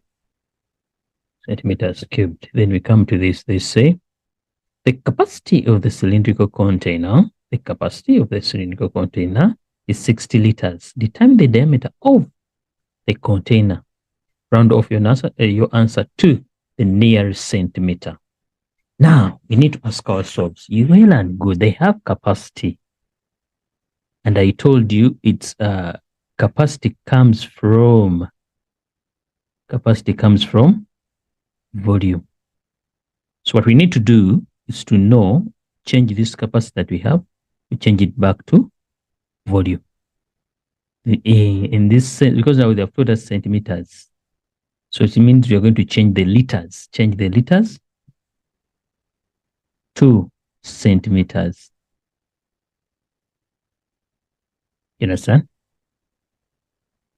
Change the liters to centimeters. Then from here, 1 liter equals to 1,000 centimeters cubed. What about if you have 60 liters? What will it be?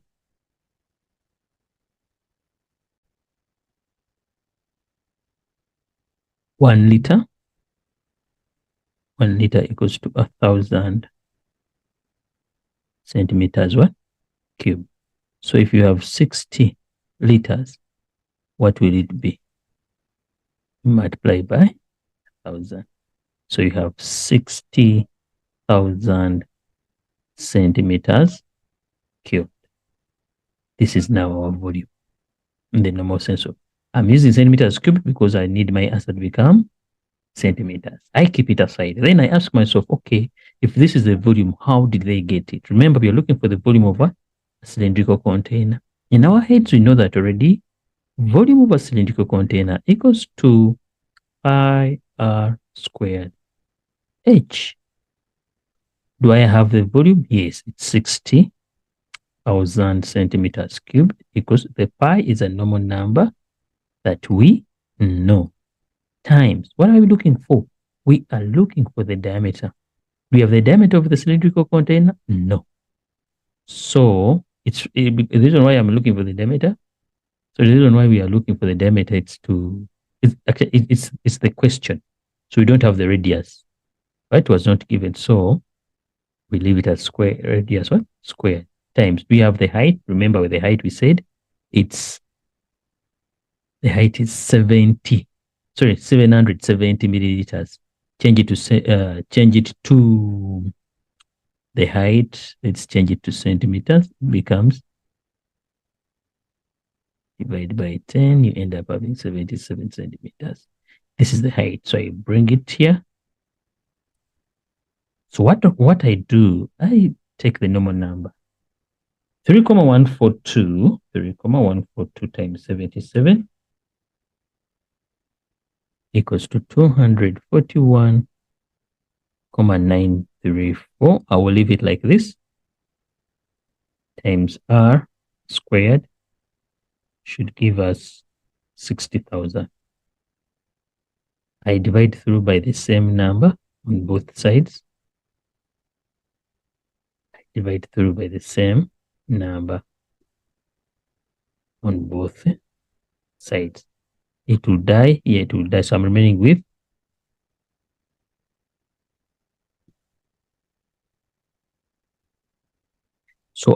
with radius squared equals to, when I divide this other 60,000,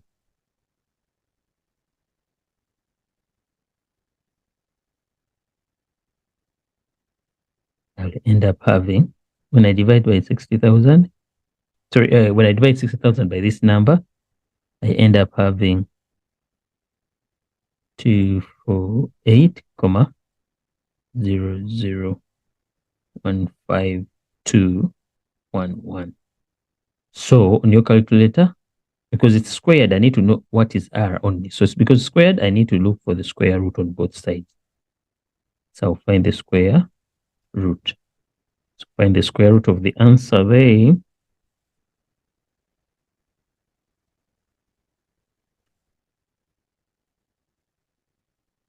I end up having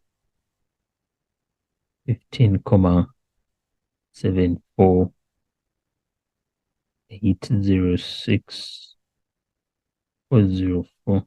Now our radius is this much. I need to multiply by 2 because I'm looking for the diameter. So my diameter will become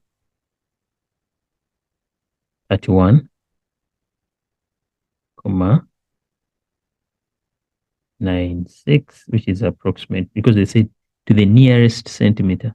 So we don't need the commas. So which is approximately 31 centimeter.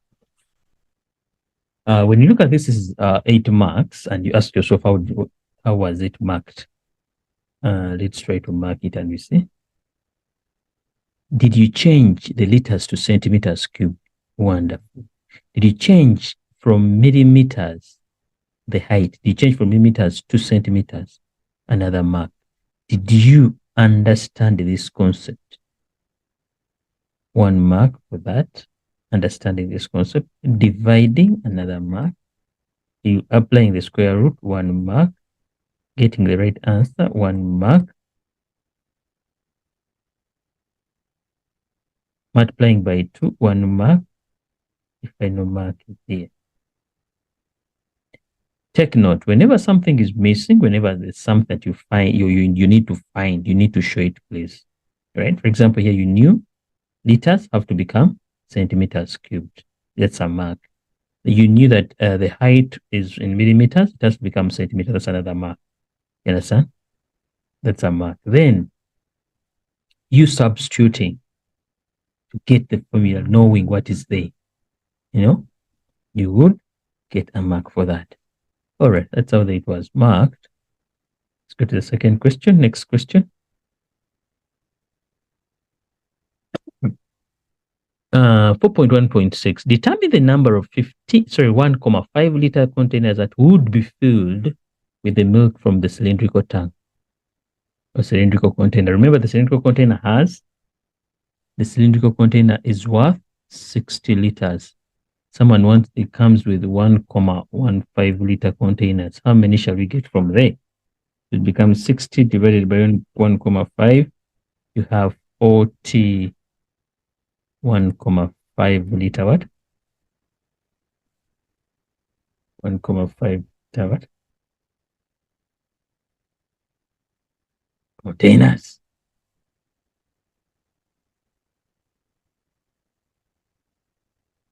Okay, we look at this diagram 4.2. Let's look at it critically and we shall be. All right, this is a rectangular prism. of which we know.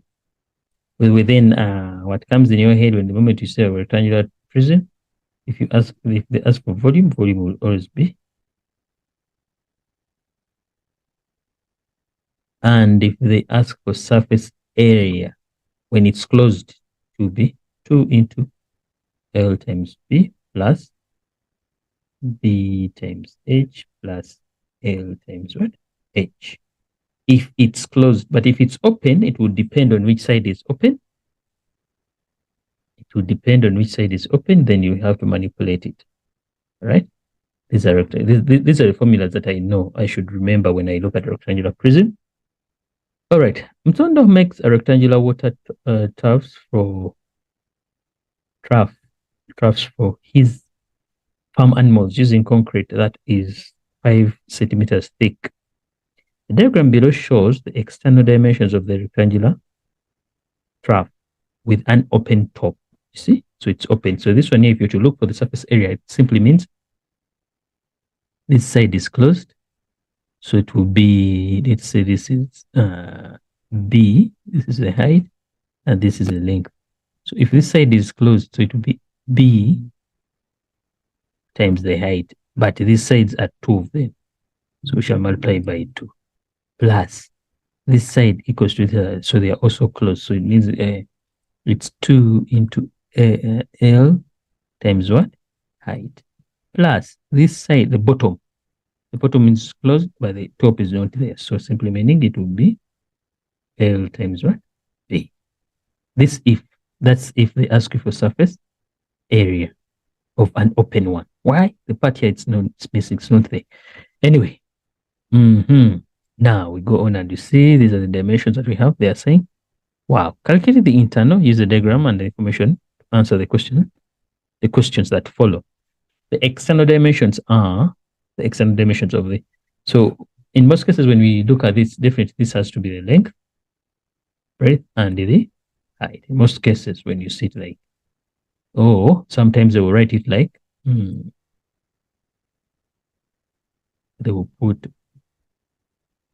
the times sign. The times sign means by. It's given this order, you also understand it's this other form here. But these are external, outer dimensions. So, calculate the internal dimensions of the trough in centimeters. Now, how are we going to get the internal? Remember, the dimension from outside, from here to there, it won't be the same as you measure from inside here to there. Why? There's a thickness. There's a wall that already has 5 centimeters. So if the dimensions are 5 centimeters thick, that means you're going to subtract 10 on both sides. You understand? For the length, you're going to subtract 10 because we have the 5 this side and the 5 that side. The breadth is same story. You need to subtract the 10 here, 5 that side, 5 this side. The height, you only need to subtract 5. The bottom part is representing because the top one, there's nothing much. There's nothing here. All right, let's go and see. So we say the length will be 300 minus the 5 centimeter on one side minus another 5 centimeter, which will be 290. We go to the breadth, which is 190 centimeters. Also, you subtract 5 on one side, another 5 on the other side. So you remain with 180. Don't forget these are centimeters. In the height, we said we shall only subtract 5. Why? Because the other side on top, it's not covered. So it becomes 155. Don't forget these are centimeters. Don't forget that. All right. Hence, show by calculations that the internal volume capacity of the trough is 8,091,000 centimeters cubed. So they have given the formula here already. You remember we are looking for internal volume. So you will come here You say what's my new length? It's the breadth is 180 times 155.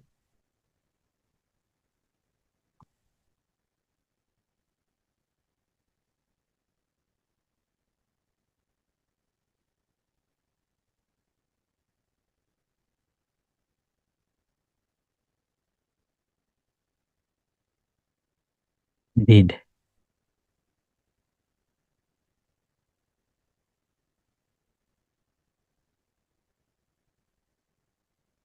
That is the answer. We are using, they are saying hence. So simply meaning you're supposed to use the values that you find here. These are the values that we are supposed to use. These are the values you are supposed to use.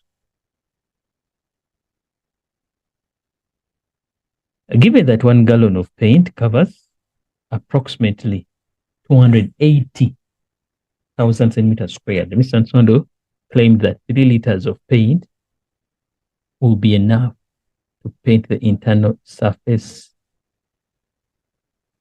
area of the drum.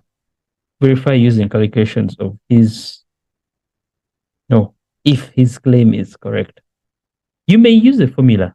They said you may use the formula, but when you look at the formula critically, it does not cater for what we said. It does not cater for an open.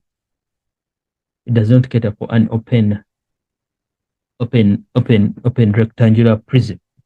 So we said, yeah, this one here, it's supposed to be 1, not 2. Why? One side is open. There are not 2 sides. So we only need to look for the area of only one side, which is the bottom. So if you having removed the 2 here, then these other ones are okay. So we start inserting. Remember they said internal surface area. That means we're using the internal measurements that we got. Together, the length, we've got it as 290. The breadth, we've got it as 180. And the height, we've got it as 155. These are centimeters.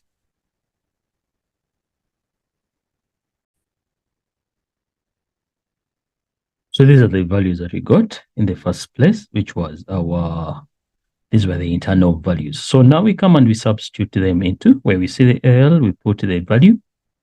Remember, we removed this because it's an open area. It has an open end. So we shall say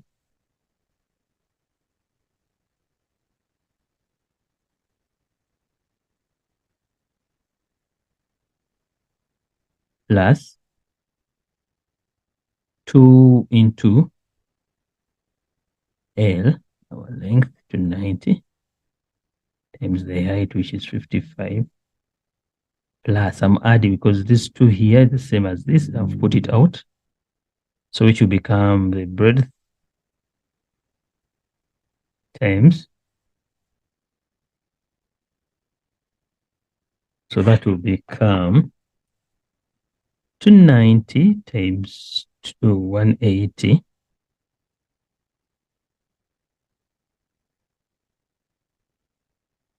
290 times 180 equals to 72 into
52,200 plus 146,170. So the total area that we need to cover here is supposed to be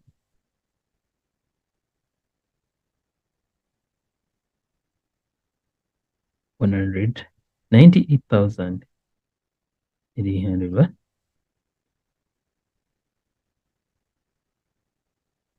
So this is not rand, sorry. Centimeters what? Squared. So that is the area to be, the internal area to be covered, to be painted. To be painted. Now, we are not proving the area to be painted, but we need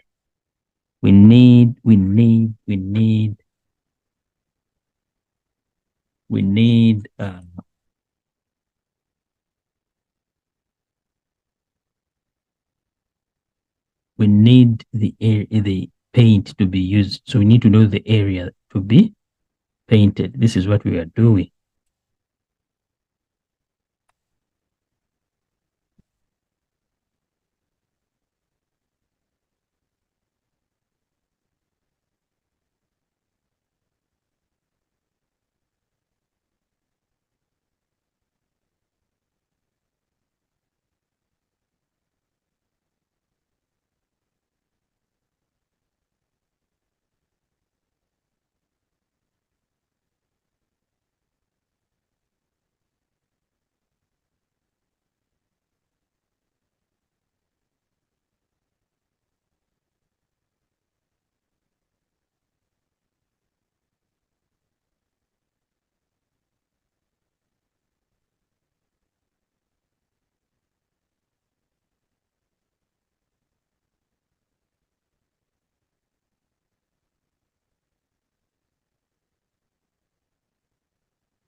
All right, this is supposed to be the answer. When you multiply this very well, you have to get the answer as that much.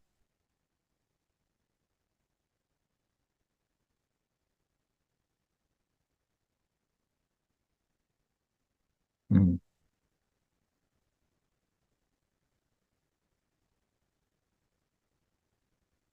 Yeah. So this is the answer. This is the area to be painted, but we are not interested in the area. We are interested to prove that the 3 liters will be enough for the paint. Now we shall ask ourselves, look, the spread rate is given in gallons. You understand? 1 gallon. 1 gallon covers an area of 280,000. So for us, we have an area of 197,900. So what is it going to be? So we shall do that and we cross multiply. We find out the answer, which is we divide it by that much. So we divide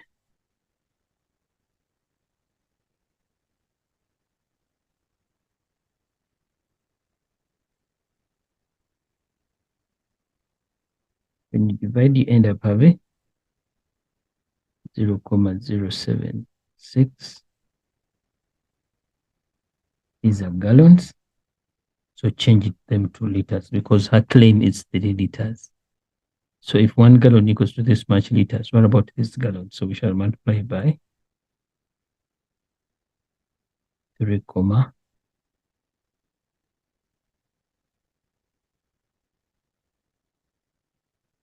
3,785. So the answer is 2,75 liters. Remember, they don't buy in half liters. So approximately what? 3 liters. So the claim is valid. The claim is valid. 1. we had to look for the area. You looked for the area. Having looked for the area, you had to look for how much paint do you need? How much paint is what you got? You got it in gallons. You changed it in you changed the gallon, and you got your answer there. You verified the claim. 1, 2, 3, 4, 5, 6. Yeah. 8 what? 8. Look for the area. This is the area to be covered. This is the area to be covered. You get the area, you divide it by the spread rate, looking for the number of amount of paint. The amount of paint is in gallons. You've changed it to liters. You've got the answer, which is approximately. Then you've concluded. You've verified. That's how we get 7 to 8 marks. 7 to 8 marks.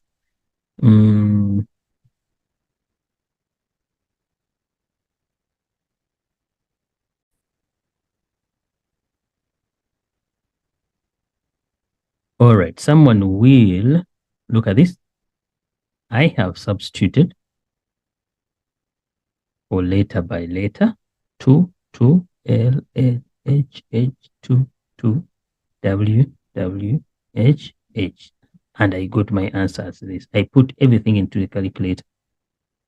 So I've looked for the area. And good, I have now the area to be painted. Now, I come on and I look for what we call the the spread rate.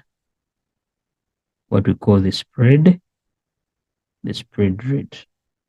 The spread rate is 1 gallon. 1 gallon equals 1 gallon covers an area of 280,000 centimeters squared. I have an area of 197,900 centimeters squared. So how much paint do I need?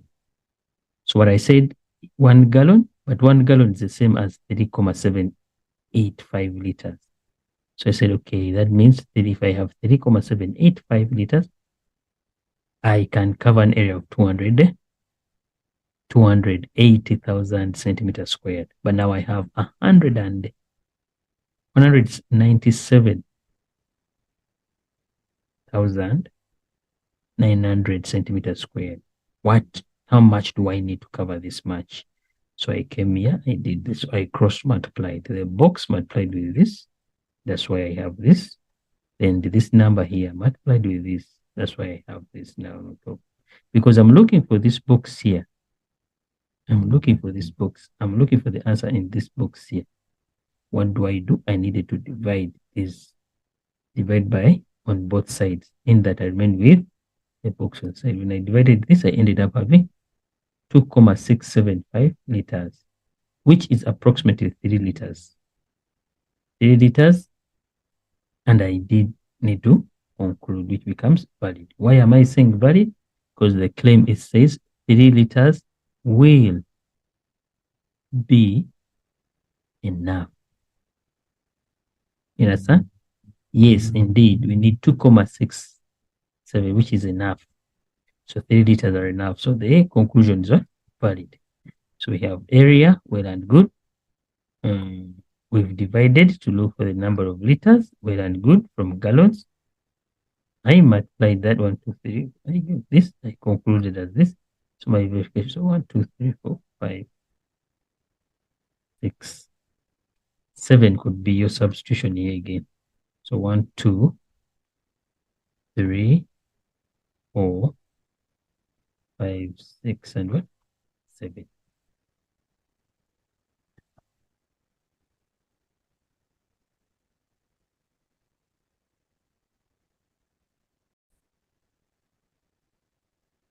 Question number 5, let's look at question number 5. It's still under paper 2. It's measurement, but we are looking at what we call the BMI. BMI is used to tell the weight status and health status of a given person. It's usually in children. It's usually in children. But what does BMI stand for? It stands for body mass index. Body mass index. All right, let's look at this. Doctors determine a person's weight status by estimating or establishing their body mass index, the BMI. The World Health Organization says that the BMI is between 18.5 kilograms per meter squared and 24.9 kilograms per meter squared. Probably is a standard. Now, this person here, I think is, I'll call the person K. K is a 1.62 meter tall adult whose weight is 88 kilograms. Calculate the BMI. So we have the height, it's in meters already, and the mass is in kilogram. And they have given the formula already. So this is straightforward. We shall say 88 divided by 1.62. Don't forget it has to be what? Squared. So when you get that, your answer becomes 33, 33.5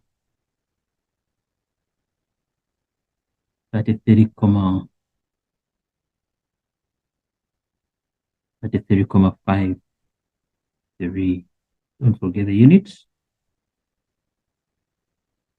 33.53 kilogram per meter squared. The K struggles to breathe and consults her doctor with this problem. The doctor advises her to lose weight until the BMI reaches 25 kilograms per meter squared.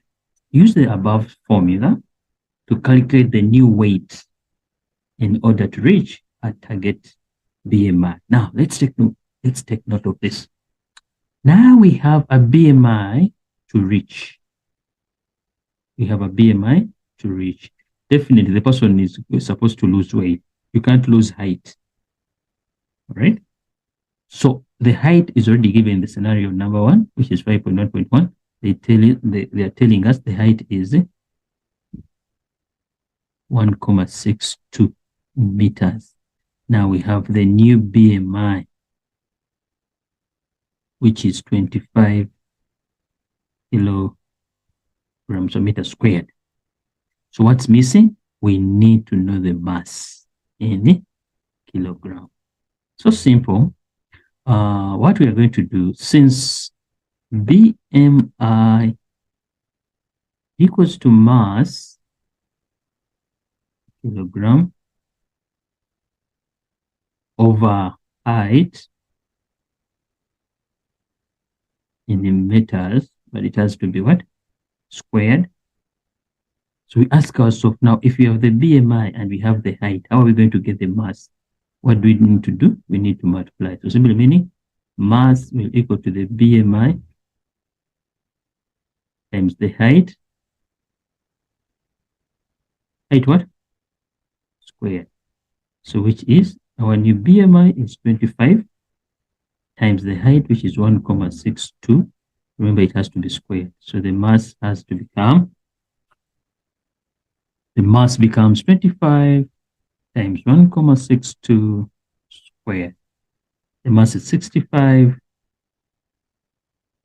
The mass is 65.61 what? Kilogram. They said the new weight. They didn't tell us round off to the nearest kilogram. So this is 65. All right. So they're telling us determine the total number of kilograms K lost. Remember, initially the person was 88. Initially, the person was 88. This is the initial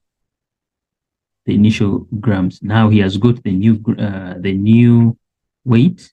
So we need to know how much the person lose. So it's supposed to be 88 minus the 65.1. 88 minus 65,1, and the person lost 22 kilograms, sorry, 22,39 kilograms. All right, why give one advice on how to lose weight? One, someone should eat healthy food, should avoid junk foods. Two, they can go to they can exercise every day. They can get they can subscribe for membership in a gym and they practice from there every day. All right. There are a lot of advices that you may give someone there. Set the healthy BMI range of a 12-year-old boy. They are telling us below shows the BMI for teenage girls and boys. Refer to the table and answer the following questions. Now we have the healthy BMI range, the overweight if BMI is good. Someone becomes overweight if the BMI goes beyond this. Now, severely overweight, it's greater than this. Then healthy, overweight, and severely overweight. Severely overweight, that becomes obese. Ne? Okay, so now we are looking at a 12-year-old boy. 12-year-old boy. You will come here. This is the age, 12 year. This side is boys. So it's this much. That's the range. So the range is 18 to 21.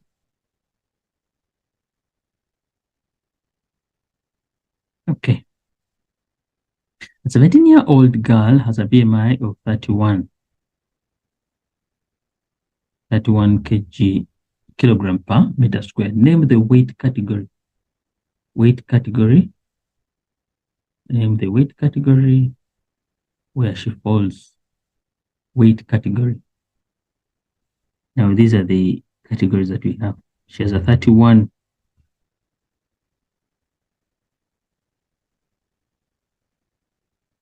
Severely overweight.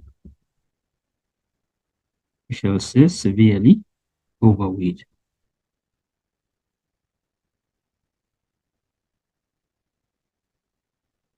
Severely overweight.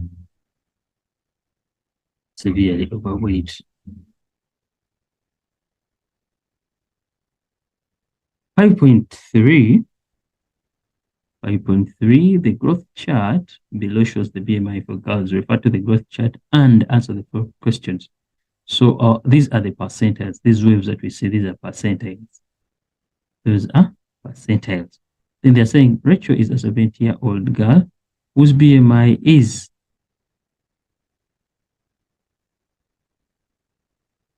in kilogram is on the 5th percentile. Estimate her BMI. So what we're going to do, number one, is to look for, you get a ruler. You get a ruler.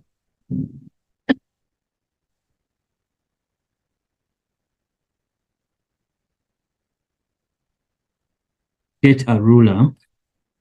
So having got a ruler, what you're going to do, because she's 17 years of age, come here to 17.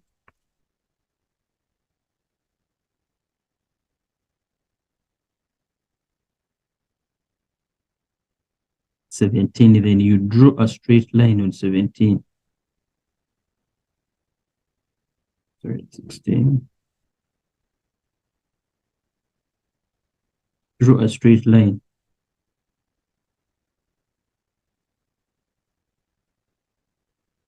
Sorry, you have to draw a straight line. Draw a straight line on 17. When does it touch the? Because this is the 50th percentile. Then you draw another line like that, and in that you read off the values here. So this is 20, 21, 22. So the BMI is approximately. So a 17-year, when does it touch this? Because they said it lies on the 50th percentile. So we are saying the BMI is 21 kilogram per meter square. That's how we do it. Yes, they're asking 3.2. Here we have the table to classify there. Say, hence determine Rachel's weight classification using the table to is this one. Now we said it lies on 50 and we got 21. So here the health status is what? Normal. Why is it normal? It's in between 18,5 and 21. And the state classification is what? Normal. Okay, refer to the growth chart and describe Rachel's BMI relationship to other girls. So we shall say Rachel's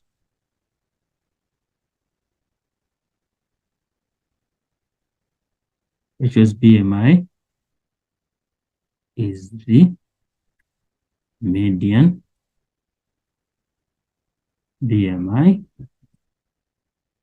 or you can say 50%. 50% of the girls BMI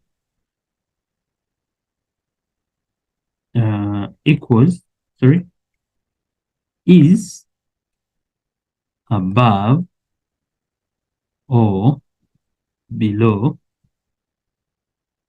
21. We're talking of girls in her age. All right.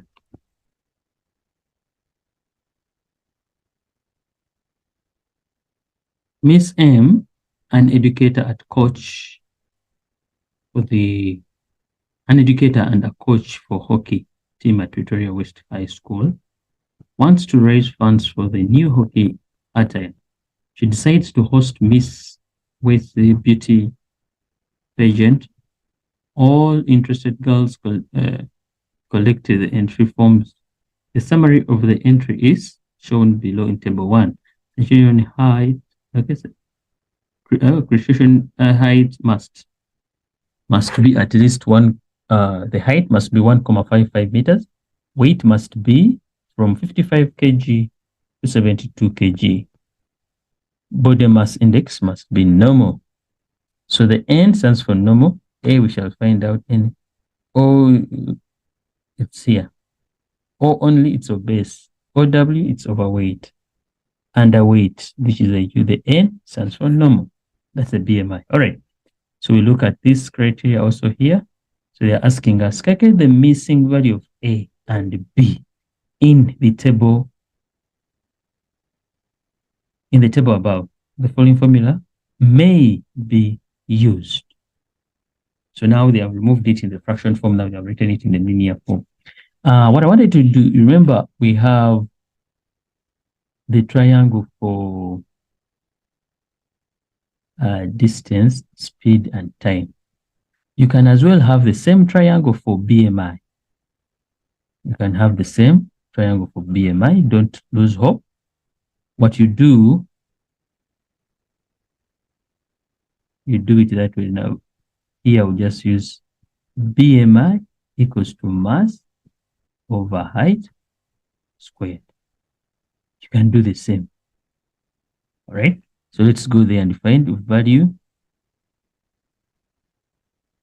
of A. What is it? Let's go to the table and find value of A. Wow. Value of A, we are looking for BMI, which is straightforward. So value of A, it's BMI, which says BMI equals to your mass divided by the height squared. But everything has to be in meters. So what's the mass under A? A, the mass is, oh man, they changed it, but the mass is supposed to be this one in kilometers. Kilograms, not kilometers. Mass, kilometers, and the height is supposed to be in meters. Okay. This is A. So the mass here, it's 44, and the height is 1,55. So we come back and we substitute, and we shall say 44 divided by 1,55. Don't forget you square. So here the answer goes, and we say 44 divided by 1,55 squared. So here the value of A is 18,31 kilogram per meter what? Squared. Let's look at the value of B. value of B. We go back to the chart, we check where B is. Wow, B is under the mass. So we are going to use this thing, this triangle here of mine that I've just drawn. So if you're looking for mass, what will it be? Mass will equal to B times height squared. The B stands for BMI. So we go back and we see, under B, do we have the BMI? Yes, it's what? 30. The height is 1,55. So we shall come down here. BMI 30 times 1,55. Don't forget it's squared. So the answer there becomes 72, 08. These are kilograms. Why are they kilograms? Because we are looking for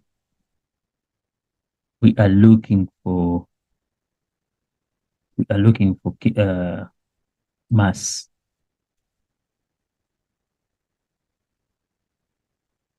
(5.4) Mr. claims that some of the girls did not meet the criteria and disqualified them. Identify the entrant who did not meet the criteria and specify the reason for disqualification. So that's straightforward. Remember, they told us the height has to be 1,55 meters. The weight in between 55 kg to 72 kg. That's what they are. That's what they were. Look at the scenario here. It says for someone 72 kg and if that's the weight has to be, and the height has to be at least. So whoever exceeds this, you don't qualify. Whoever exceeds 72, you don't qualify. So here we come. This one has already been disqualified, though it's normal. And the BMI must be. Oh, wait, they said the height must be at least. Okay. No, this one's fine. At least. Simply meaning this is the minimum. So this is 62 normal. Why? The weight is in between. Okay. Then we have this. A was, we got the value of A as 18. Sorry, we got the value of A as 18.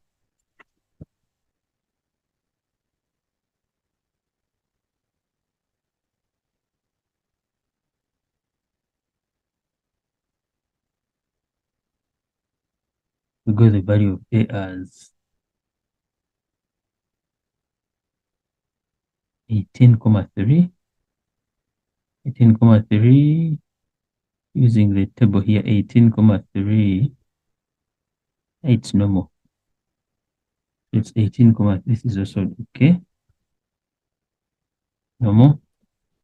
So people who didn't qualify is 1, 2,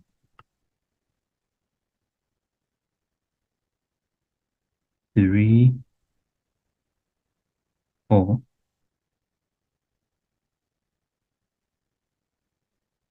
We have figure number 7, 8, 12, 14.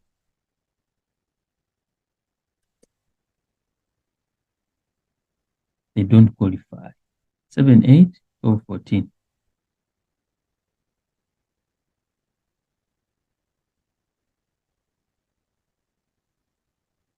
You can say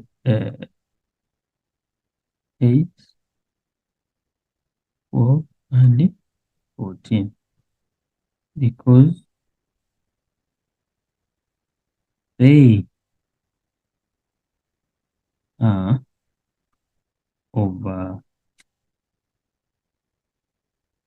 overweight. They are overweight. She works and lives in Pearl. She is planning to visit her grandmother in Ladesmith and then her cousin in Port Elizabeth during the December holidays. She will spend a week at each of these places before driving back from Port Elizabeth to Pearl. Annexure A shows the strip chart of a route from Cape Town to Port Elizabeth. Use the information in the next year, and answer the questions that follow. Number one, take note of this. The person we are looking at, the person stays in the person stays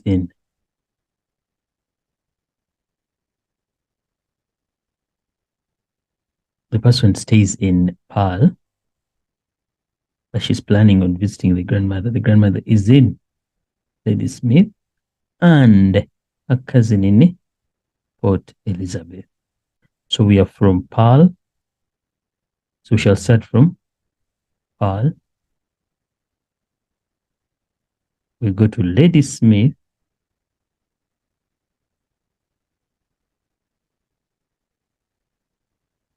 Then eventually we go to PE. All right, let's look at the next step that they want us to look at. Write down the number of national roads shown on the strip map. This is the strip map that we see. National roads will start with N. We have N12. This is 1. Scroll down. Wow, we have N2. This is 2. Then we have N1, which is what? 3. Is there any other national road? We don't have any other national road. The national roads that we see here are 3.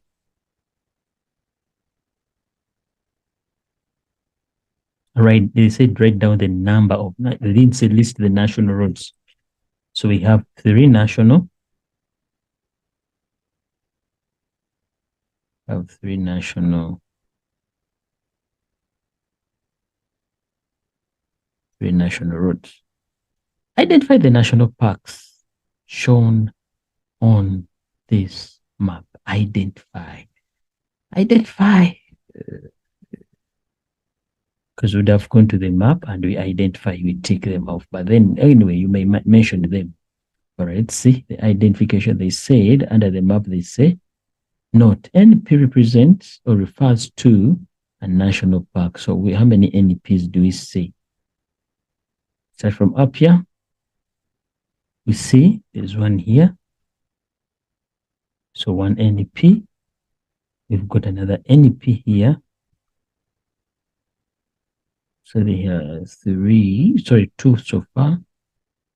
We come down, we look for NP. In other words, they're represented by these boxes. Where you see a box like that, there's a national park. You see that? Those boxes identify the national parks. So we go on and we say, identify the national park shown on the map. So we've said we have Ado, which is NP. Then we went to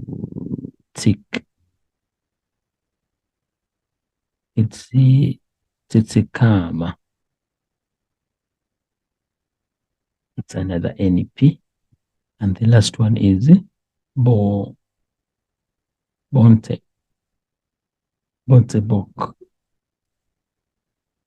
NP. That's what we are identifying. All right. Determine the total distance from Cape Town to PE. We go to the next year. Now this is PE, Port Elizabeth. Where is it coming from? It comes from Cape Town. Oh, it's from 0 to 779 kilometers. So you write there and you say 779 what? Kilometers. Excuse me.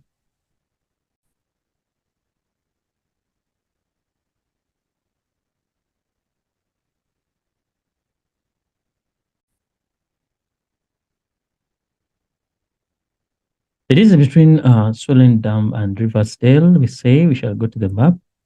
We shall check it's from here to here.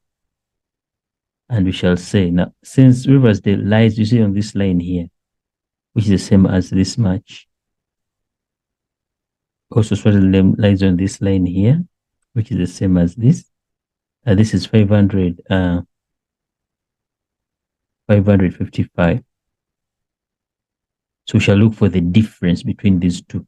That's why we had to subtract here, and the answer becomes kilometers. Or if you don't want, you can also use this other right-hand side, which is from 224, it has become 304. So how much distance is in between? Still, you get the same answer as what? 80. So we shall take it to be 304 minus 224, which the answer became 80 kilometers. Now we are calculating the distance between Pearl and Ladysmith using the National Road and R. So what we need to know, Pearl is here. So from Pearl to reach the other place, from Pearl, you need to come to Cape Town. So we are saying Pearl to Cape Town. Then Cape Town, you need to go up to Riversdale because you're going to Ladysmith. You cannot continue, so you turn here on the side. So plus Cape Town to Riversdale, then Riversdale to Ladysmith. So from Pearl to Cape Town, we are looking at 51 kilometers. It's 51. Then Cape Town to Riversdale, Cape Town 0 to Riversdale, 304. Then Riversdale to Ladysmith, from here to there, this is the distance, which is 82. So we add on 82. So we are saying Pearl to Cape Town, then Cape Town to Riversdale, then Riversdale to Ladysmith. So Pearl to Cape Town, we've already seen it as 51, plus Cape Town to Riversdale, we saw it as 304, plus Riversdale to Ladysmith, it's 82. Ask yourself, what answer do you end up having? You add them up. It's approximately 434. 1 plus 04 plus. So it's 437 kilometers. Don't forget that. Nabuthe will be driving a car that consumes, that uses, or that takes 5.5 liters for every 100 kilometers. The tank has a capacity of 55 liters. 55 liters. Determine the number of liters of fuel needed to travel from Pearl to Ladysmith. Pearl to Ladysmith.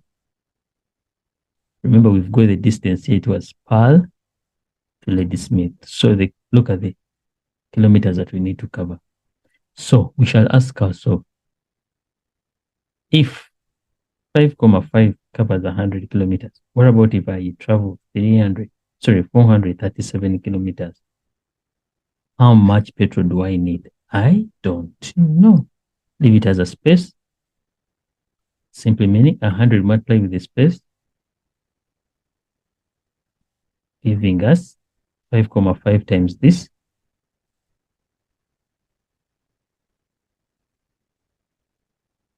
So divide by 100, I divide through by 100. So my empty box equals to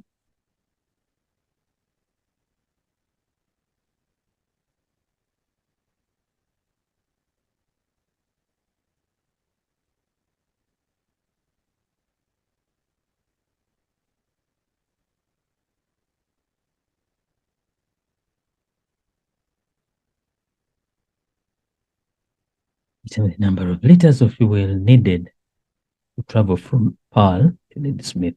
So we shall need 24,035. 035 what? Liters. This is less.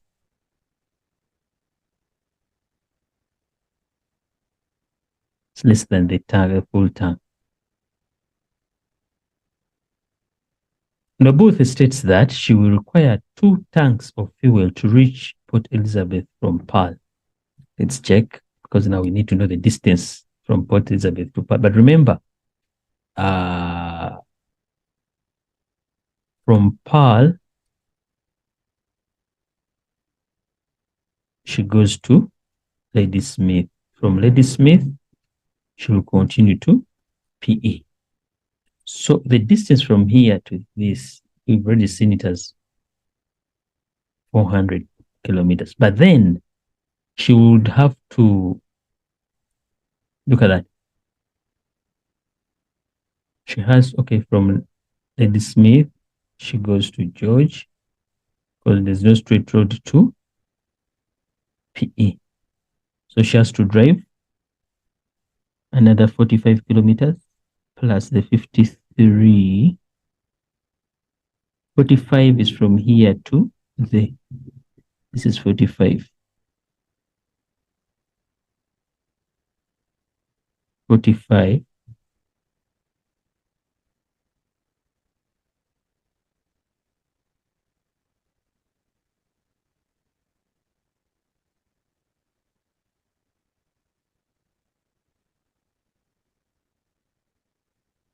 from there to there, then from there to here, George. Then from George, you continue. So in between here, he has covered a distance of 45.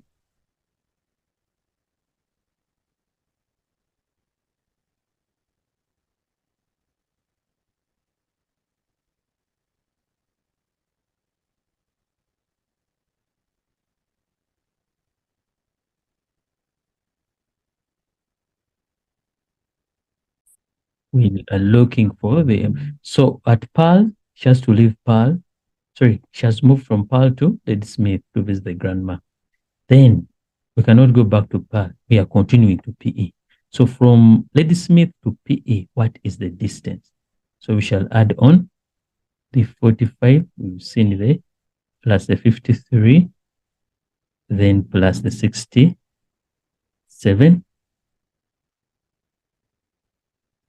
We are adding on the 45 from Ladysmith to Carlton Draw Stop. Then from Carlton Draw Stop, then we go to outdoor room.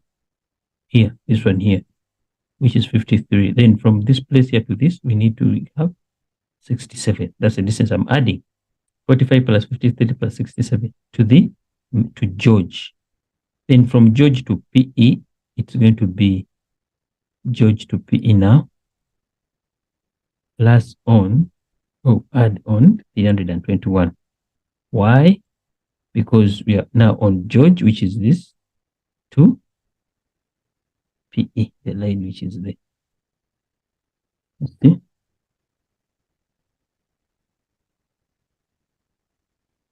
So we are looking for the distance. We are looking for the distance covered total. Anyway, so we end up having so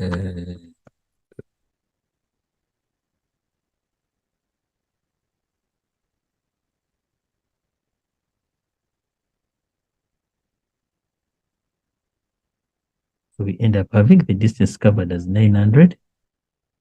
Just going. Eh? Says that we require 2 tanks to reach, so from to reach. So here we go. So now these are the distances covered. But they have told you each kilometer, sorry, if you're 100 kilometers, you take 5.5. So we divide through by 100. Divide through by 100 times 5.5. We are doing the same story, same thing like that.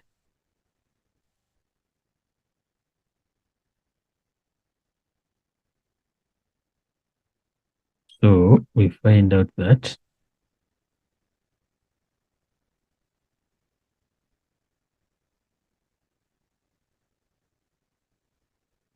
approximately 55, so it's 51 liters.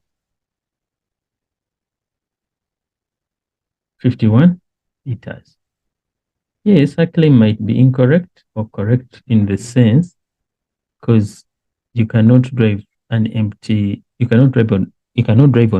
tank. So as you see that it's dropping down, you need to refill. So I believe also the ones that I think that way would be correct. But you need to know what do you need to look for. We are looking for the number of liters before we say we conclude. So here we see that it will need 51 liters of fuel. Yet the car takes 55. So her statement is valid.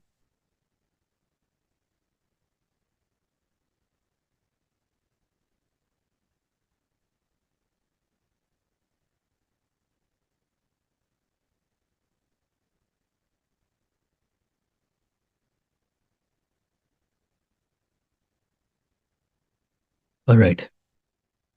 Nobusha wants to travel at an average, okay? Nobusha was traveling at an average speed of 120 kilometers per hour when using the national roads and 90 kilometers per hour on regional roads. She left the grandmother's place this is the departure time, at 15 hours. That's 3 in the afternoon, PM. Then to visit her cousin, use the information given to calculate the time when she will arrive at her cousin's place. So now she drives this on regional roads. So what's the distance on regional roads? That's what takes me back here. That she is at Lady Smith. This question has a lot of options because if Lady Smith, she has to drive there to come there. So we need to know how much distance was it and how much time did she spend.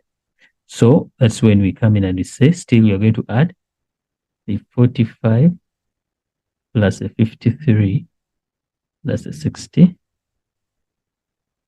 67.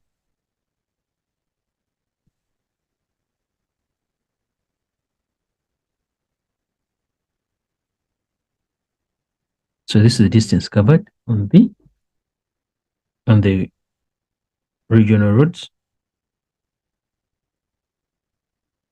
whereby we have 165 kilometers. But we are not interested in this. We need to know how much time was spent here. So if the average speed was 90, so time will equal to distance over speed. So here I will divide by 90.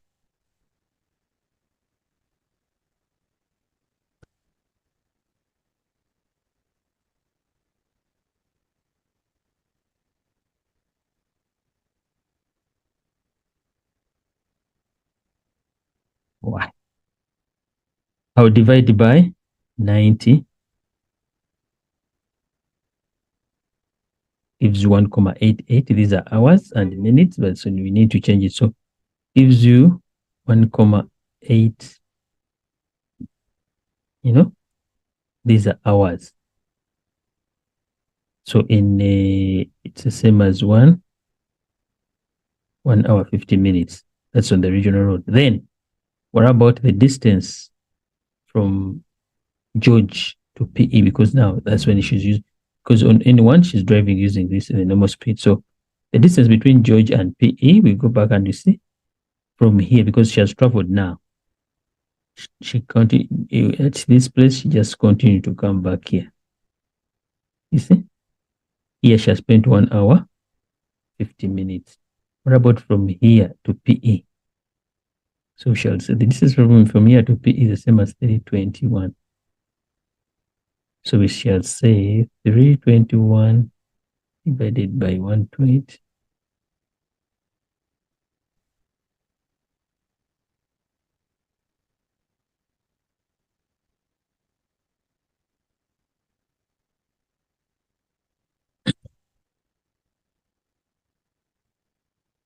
These are hours. Turn them into hours and minutes. So he spent 2 hours and 40 minutes. So if she leaves her place, or if she leaves the grandma's place and she spends all this much time on the road, what time will she reach? So simply meaning it has to be 3 plus 1 hour, 50 minutes, and 2 hours, 40 minutes. So all in all, how much will it be? Right. Let's look at this. Question number 7.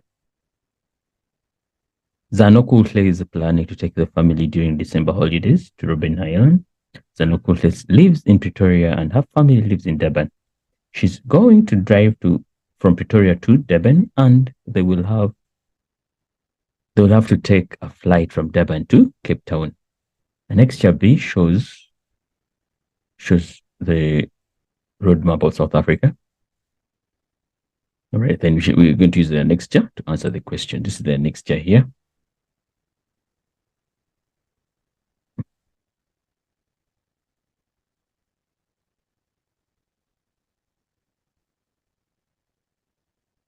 All right. Yes, it shows the roads. The measurements are not supposed to be there.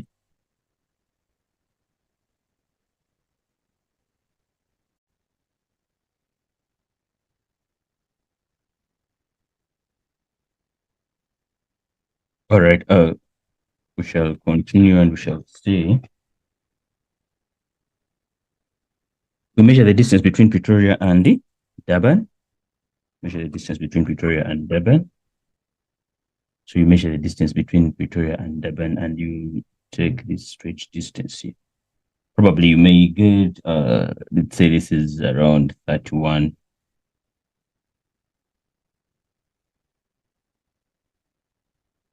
millimeters. You come and measure from here up to there. You also get, let's say, around, you've measured the distance between these two in millimeters. Maybe you get 15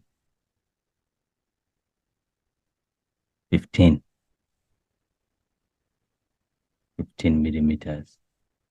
So you have a measurement, the distance between the places, and the distance for the scale. So here you will come and say the scale that you've just measured, this one here, 15 millimeters, are equivalent to 300 kilometers. So we shall come here and say 15 millimeters, they give me 300 kilometers. What about if I have the 300, you see, 310, 300 and the,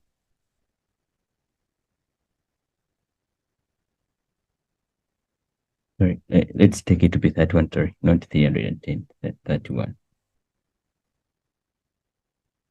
So here we shall say, what about if I have 31 millimeters? What will it give me in real life? So on top here, this was a scale. But this is the distance you've measured on the map between the two places, between Pretoria and Durban. All right. So now if it's like this, what do? We cross multiply, which means 300 times the 31 will equal to 15Q. Divide through by 15. Divide through by 15. This 15 goes with that.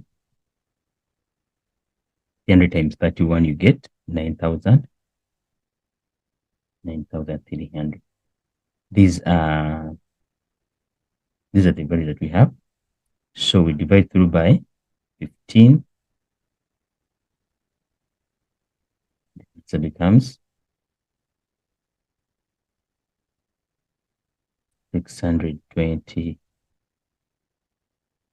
kilometers. 620 kilometers. So this is the distance between Pretoria and Durban, according to our measurements. Please, you measure and you find out the answer. All right. Zamakuhle will travel from Pretoria to Durban via Harry Smith. Write down the detailed set of directions to show Zamakuhle's trip. Now, set of directions. Here we expect you to mention the road they are going to use, the direction they are going to use. For example, we are here on this map here. They are traveling from Pretoria to Durban using Harry Smith Road. So what I expect you to do for me, one, you are from Pretoria. What do? You come up to Johannesburg using what? N1. So in your description, you write use N1 from Pretoria to Johannesburg. Then, remember now you're in Johannesburg. Then from Johannesburg, you need to use N3 up to Harrismith. Mind you, you mentioned that. Then use N3 from Johannesburg to Harrismith. So you see that? Then do you stop at that? No, you're going to Durban. Then using N3, this will continue up to Pietermaritzburg.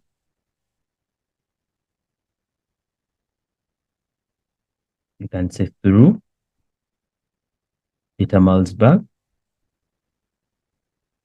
to Durban. I'm sorry for using short names, but I want it to fit. And so you mentioned the roads that you're using and the places that you are passing. The road from where to where, you mentioned that, and where is it taking you? All right, let's continue. Zanokule was driving at an average speed of 90 kilometers. She left her place at 5 a.m. She decided to take 30 minutes. She decided to take 30 minutes relaxing break at Harrismith. She claims that she is going to arrive in Durban at exactly 1956. Use the information given and verify whether her claim is correct. You may use the formula speed equals to distance over time, or speed equals to distance divided by time. So here we go. Number one, we need to know she has been traveling at this distance here to Harrismith. This is the first thing that you're going to do. You understand? So we need to know at what time does she reach Harrismith. But before we find the time, because time, if we have to find time, we shall need distance divided by speed. You see? By the way, you can also do it this other way around. Because the distance from Pretoria to Durban, it's this much. So we can find out how much time will she spend. So she has to spend, but the distance is this much. Has been driving at 90. What time is it? Total time spent. Okay, 2 divided by 90. We see it as 6.89. These are hours. Change them to minutes. Hours and minutes. So we do that. We divide by, sorry, these are 6 hours. 6 hours and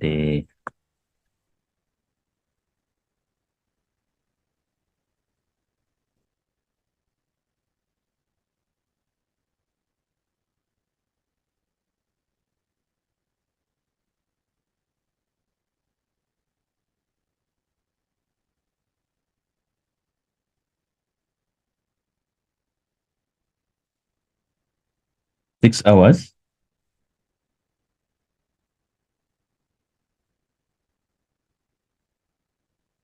Six hours, 53 minutes. How did I get this? I took this 6, these are hours. Then we remain with 0.89. Multiply this by 60 because I want it to become minutes.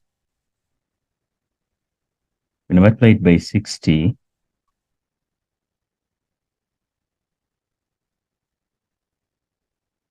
becomes 53.4. Just take 53. So this is the time she has spent. But remember, she's going to take 30 minutes break. So we add on the 30 minutes. So in other words, this is she will spend around, because this is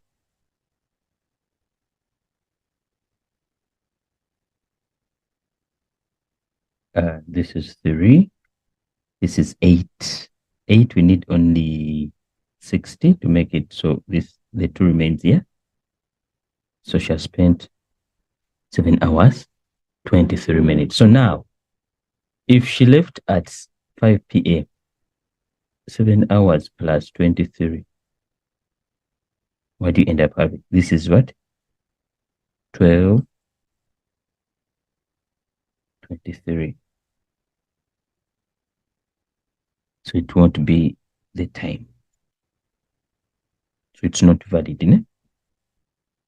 It's invalid.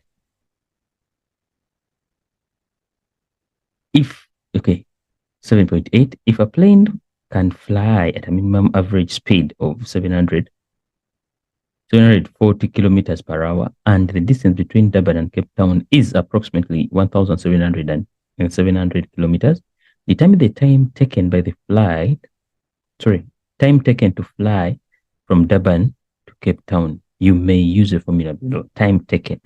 So we are saying time equals to distance over speed. The distance given to us is that much over the speed of 740.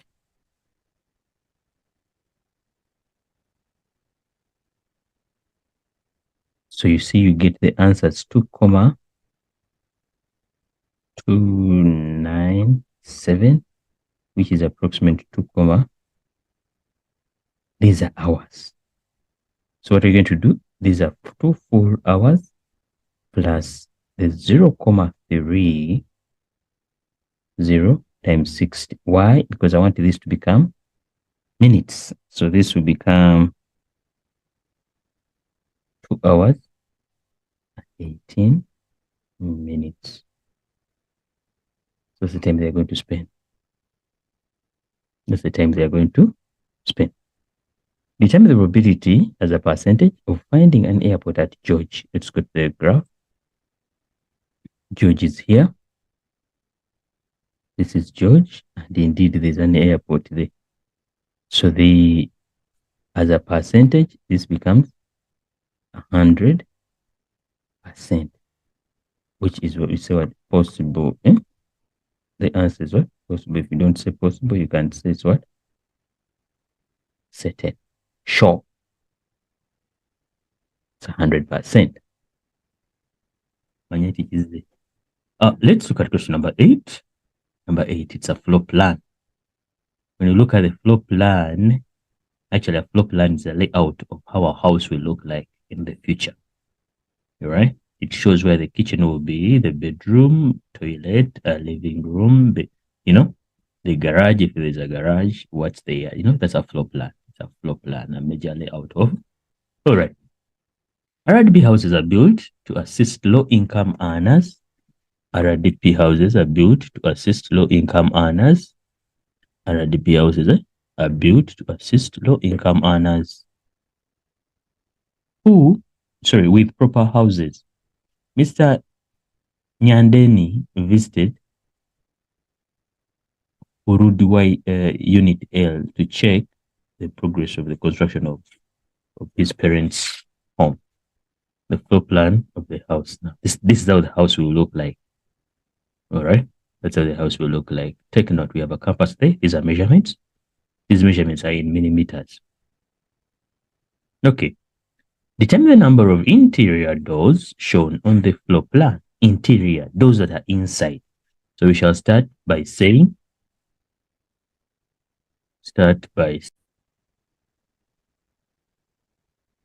interior doors. Interior doors, we have 1, 2, and 3.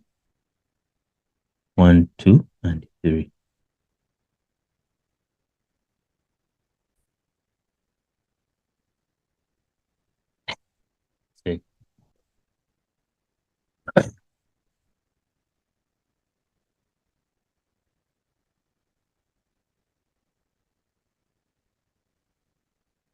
RDP houses are built to assist low-income earners with proper houses. Mr. Nyandin visited one of the units to check on the progress of the construction of his parents' house. A floor plan. What's a floor plan? A floor plan, we always say, it's a layout of how a house will look like. All right, probably it might have a compass. Some others have scales, depending on which kind of floor plan is given to you. So we have measurements. These are measurements that we see on top. These ones here, but they're in millimeters. All right. We look at question number one. Question number one says determine the number of interior doors. Determine the number of interior doors that are shown on the floor plan. Interior simply meaning the ones which are inside. So we have one that's inside, two, and three. So we have three interior doors. So here we have three. We have three doors. Give the general direction of the bedroom one from the living room, meaning you're in the living room, you're going to bedroom one, living room two, bedroom one. Yes, this is our campus. The campus has north. So this is west, south, and east. So if you bedroom one from the living room, that means if you're in the living room, where is bedroom one? So bedroom one is in the northeast. Our general direction here is northeast. Name the room that has the same floor plan as bedroom two. The same floor area, same floor area as bedroom two. Let's come here.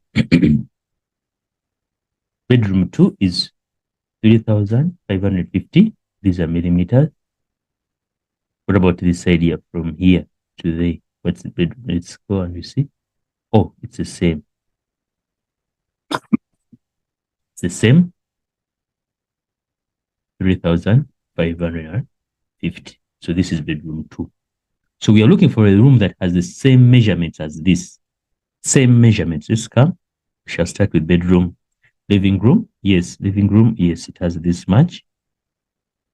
What about from there to here? What is it? We check up. Oh, it's the same story. So one of the rooms, we can say living room. Let's see.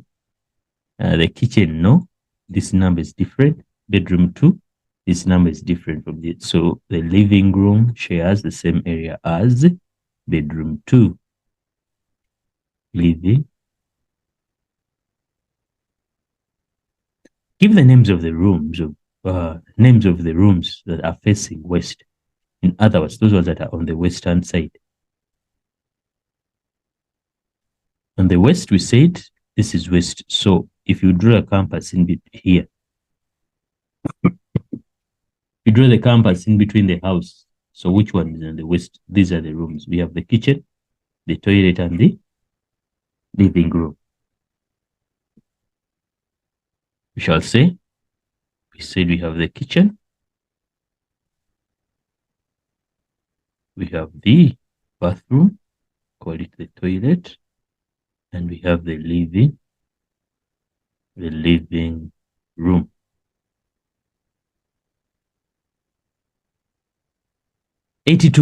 Sorry, 8.2. Study the sitting plan of a airplane below. Study the sitting plan of the airplane below that is going to be used by Kubeka's family when traveling from Durban to Gauteng. Sitting plan of the airplane, it's this one here. Define the sitting plan. So here we shall say sitting plan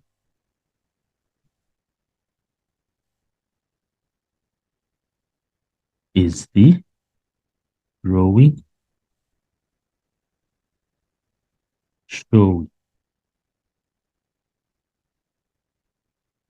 sit in the airplane.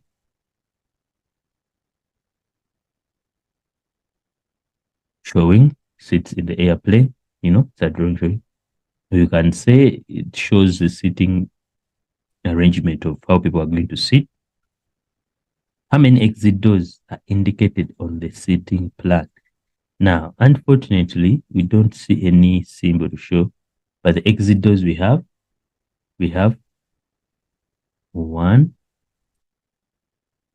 2, 3, 4, 5, 6, 7, and 8. So we have 8 exit doors. 8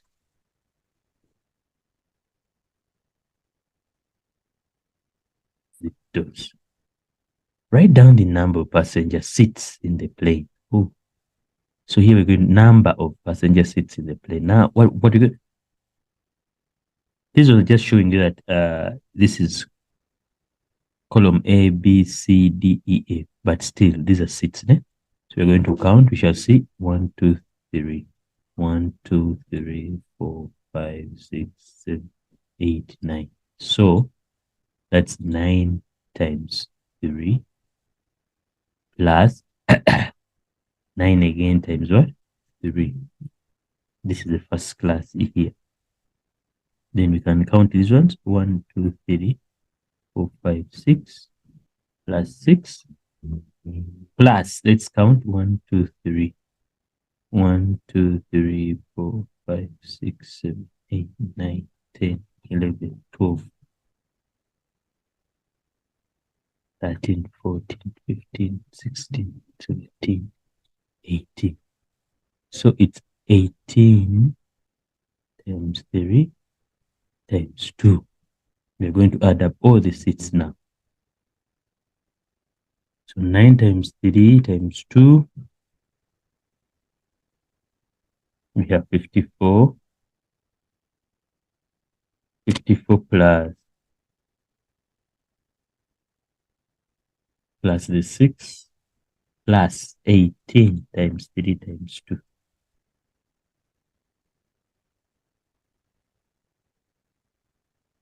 This is 60 plus that, which is 168 seats.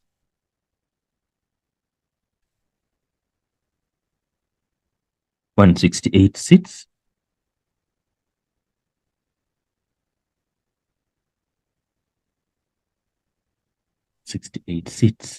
All right. 8.2.4, the actual length of the airplane. Actual length of the airplane from the cockpit to the passenger cabin is given as below.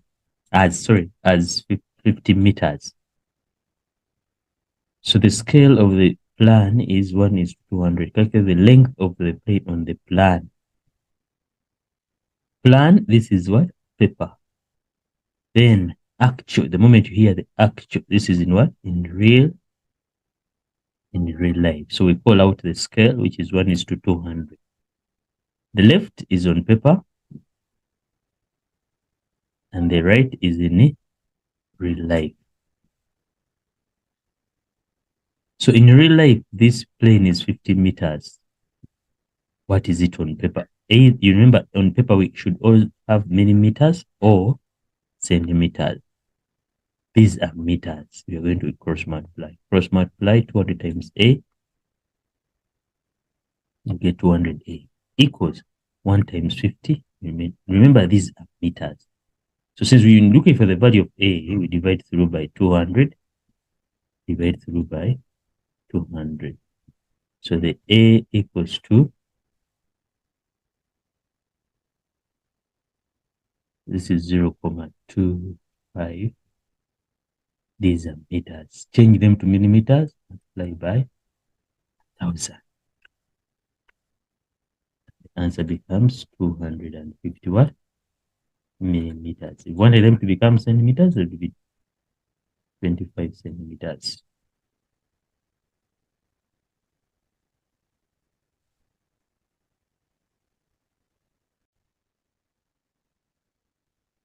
Mr. Kubeka's son has been allowed to has been allocated a seat in the 8th row, second column.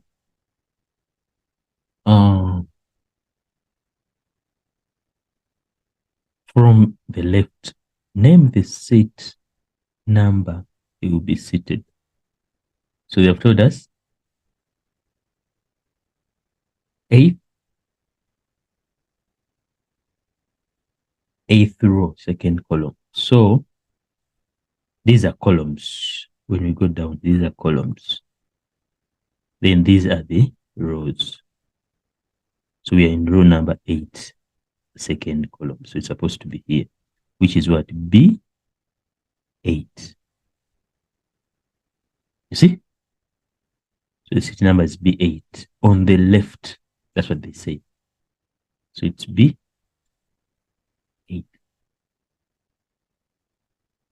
on the left.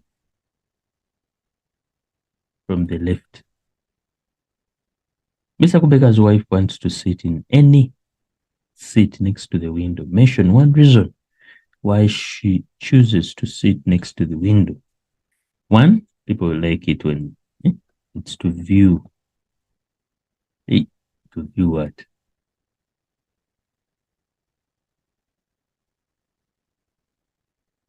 To have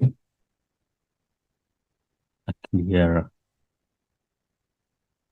view. Others might sit there. In case of emergency, they can easily escape. All right. Give one possible reason why Mr. Kubeka has decided to use airplane to travel to Gauteng. Advantages of using an airplane. Aeroplane. It's supposed to be one, it's fast. Two, it's convenient. It's convenient. Three, comfortability.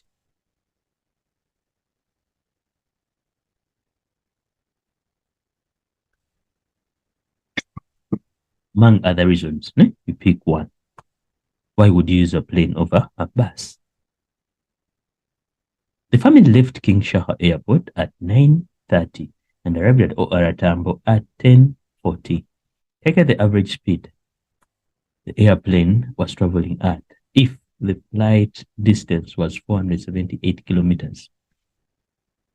One, we need to know how much time was because we are going to calculate speed. And remember, speed equals to distance over time. We already have the distance. It's this much. What we don't have, it's what? The time. So time will equal to the duration they spent, which is the end time minus the start time. The end time they ended or they arrived at 10:40 minus 9:30. This is 1 hour and 10 minutes. 1 hour, 10 minutes. So we change everything to hours. So 1 hour plus 10/60. What do you end up having?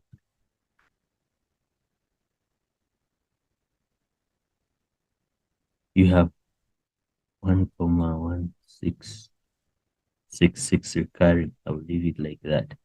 So these are the hours they use. This is the time. So here we go. So speed now, we have the distance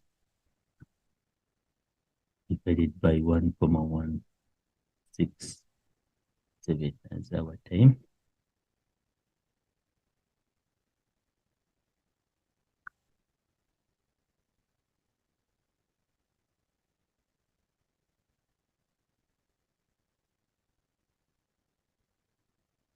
It's the speed of the airplane.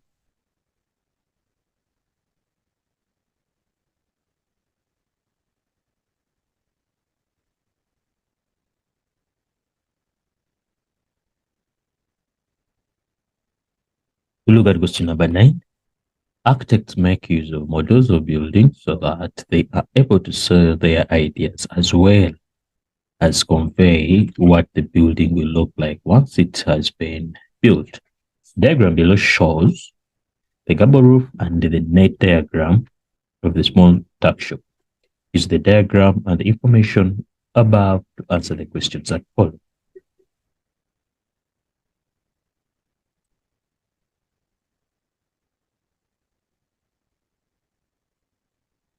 The gable roof structure, this is how it looks like. This triangle part of it, that's what we call the gable. And the net diagram of the gable house is how it looks like. All right. If the net diagram was constructed using a scale 1:250, was the net diagram going to be bigger or smaller than the above net diagram? Definitely it would have to be bigger. Why? 250 is more than 100. So simply meaning the diagram will reduce or enlarge by 250. So here we say it's gonna be big, 250 versus 100. So 250 is bigger than 100. If it was less than 100, then it would be smaller. Use the scale 1:100 to determine the actual length in meters of the tuck shop. Length of the tuck shop. Let's go and we see. The length of the tuck shop, I believe it's going to be from here to here. These are walls that are going to be standing up. So we cannot add also 24. 24 millimeters. This will be the height of this part here. From here up to there, it's 24. Because if you fold from here up to there, it's the length, which is the 70.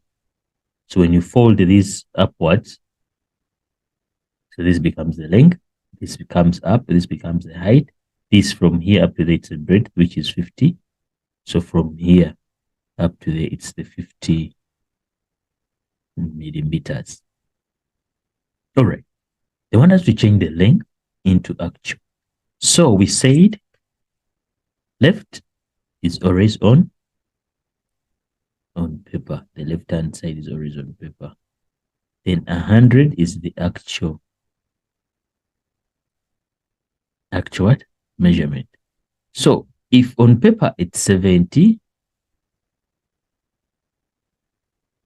on paper it's 70 millimeters, what will it be in actual sense? We don't know. Let's leave it as a cross multiply 100 times 70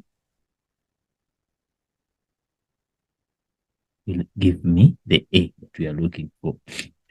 But remember, these are 70 millimeters. So the answer you get here, this will be 7,000 millimeters. Why? We had millimeters. But we don't want millimeters. We want it to be actual. So millimeters, change them to meters.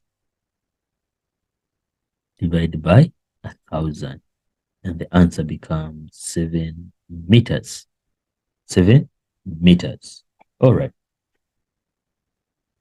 If the gable has 0.5 meters hung on either side, determine the value of A, the actual width of the one side of the gable tuck shop. So here we are. So they want us to get this side from here up to here. But remember, it has a hang, like it goes off the wall a little bit. This small space here that we see from here up to there. That's what we call the hang. Either. But how big is it? In actual sense is 0.5 meters. So what about if it's from here up to there before the gabi? It's this distance that we have here. So it's millimeters. But remember, this is on what? On paper. And the question wants you to have the actual. So you should change this to actual using the same scale that we have here. So let's go there and we see. Shall say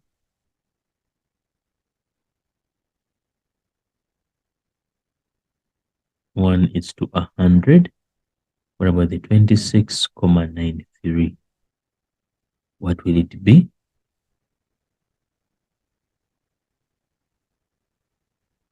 I'm changing it to actual length. So we shall multiply that, which is 26.93 times 100. So this will become 26.93. These are millimeters. Divide by 1,000 becomes meters, which is 2.6. This is only one side. So we add on the 0.5 meters, which will give you 3, gives you 3.193.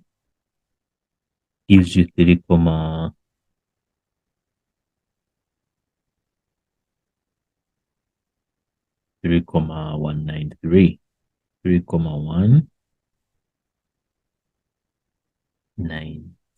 These are the meters. This one why I'm giving you in meters, they wanted the actual width. All right. Here I had to change it to actual. So this is it. Then I changed it to meters. I I added in a 0.5 there. All right. We look at packaging. Packaging, this one we call it lengthwise and this is widthwise. All right. Oh, we shall see what we go. Okay. Packaging. A company produces rechargeable LED lantern lights and packs them in small rectangular boxes as shown below. The small boxes are then packed into large boxes for transportation. Pictures of small rectangular boxes. This is how it looks like, the picture, not the diagram. Now, these are the diagrams. These are pictures. Okay, the dimension of the boxes. The big box has a 60 centimeter width of 48 centimeters, height of 24 centimeters. Small box has a length of 22 centimeters, width of 12 centimeters, and a height of 12 centimeters. The small boxes are packed into the large boxes using these two options. When you look at option number 1, the length of the small box, we shall call it LS, is facing the length of the big box, which we shall call LB. So if you're to find out how many small boxes, because here we're going to find out how many feet on the long side, how many feet on the short side. So they're saying verify using calculations which of the two options will be most cost effective to pack in the small boxes. Cost effective simply meaning it will be less expensive.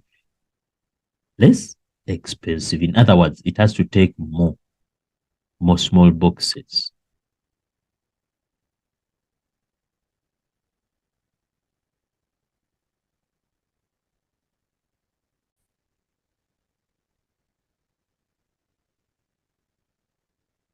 Cost effective, we are looking for more. Which option would take more small boxes? That's what you're looking for. Anyway, let's start. If you're to use option one,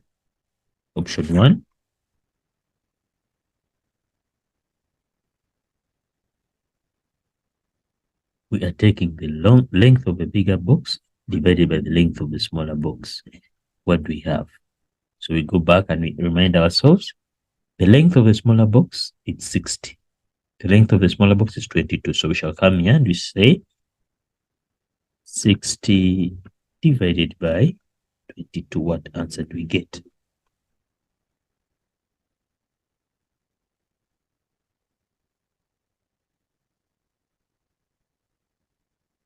It's 2,727. But we can't have a comma box. So here we shall need 2. All right. Then we go to how many will fit on the short side from here to there. How many will fit? Because we've already seen from here up to there lengthwise. We've already seen that. What about the width? So width, we shall say width of the bigger box divided by the width of the smaller box, which will become 48 divided by 12. 48 divided by 12. 48 divided by 12, which is 4. So on the short side, we shall take 4 there. What about height-wise? When we go up, so it will be height of the big box divided by the height of the smaller box, which will be, here we are looking for how many layers. So it will be 24 divided by 12, which is 2.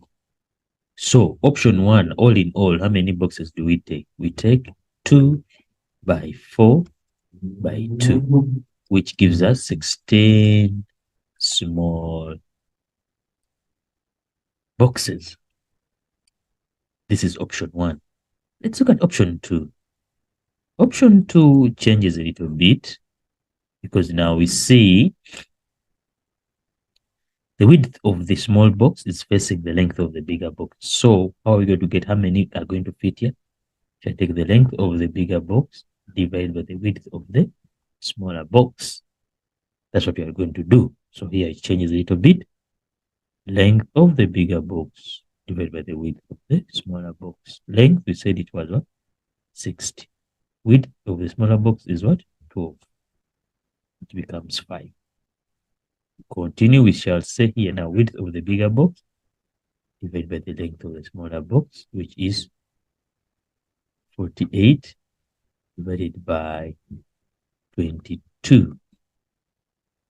The height will remain height of the bigger box divided by the height of the smaller box, which became 24 divided by 2. And answer became 2. 48 divided by 2, we have the answer as 2,1818. So here we only have 2 boxes. So in option 2, we have 5 by 2 by 2, which is 20. 20 small boxes can be packed in option 2. So option 2 is cost what? Effective.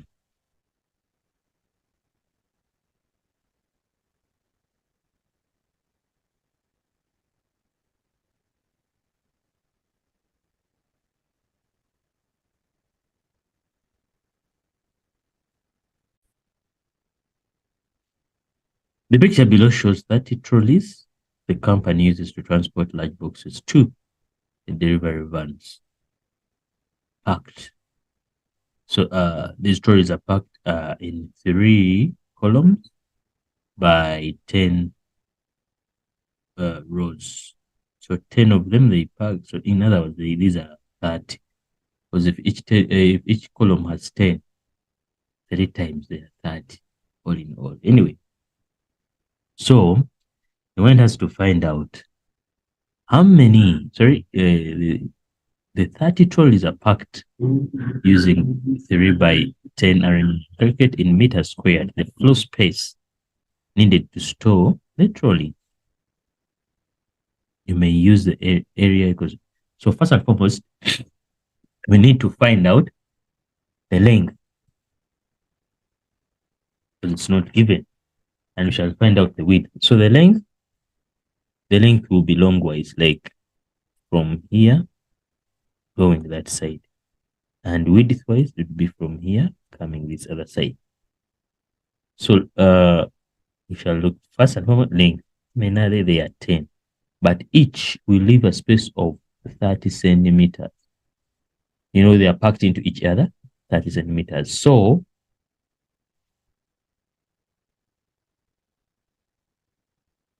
9 of them, it will be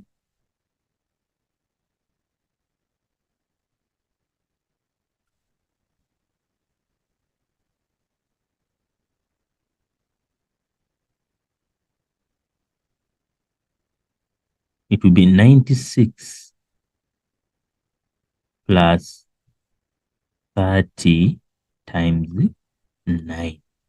Why do I get 36? Because each has 96 centimeters, which is okay. So one of the trolley, it will have to maintain its length.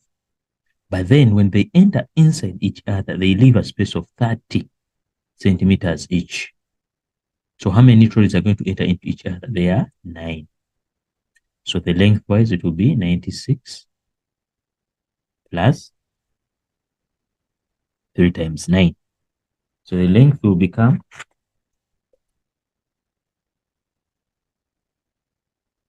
366. These are centimeters.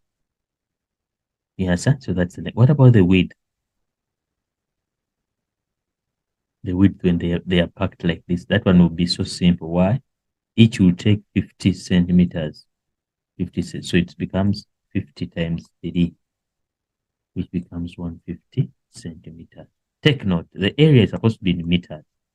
What do you do? Change the length you've got into meters, change the width into meters. So our length now becomes 3,66 meters, and the breadth becomes, or width becomes 1,5 meters. So area will equal to 0.66 times 1.5.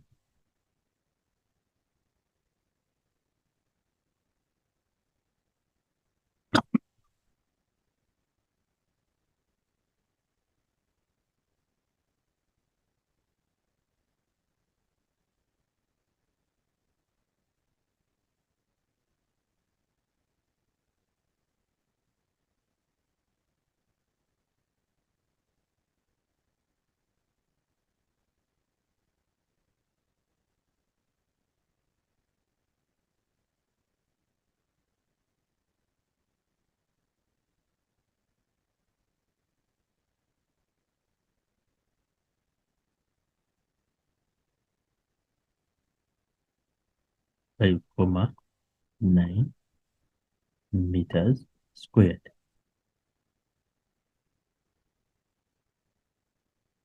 5.9, 5.49 meters squared. That's how we get it.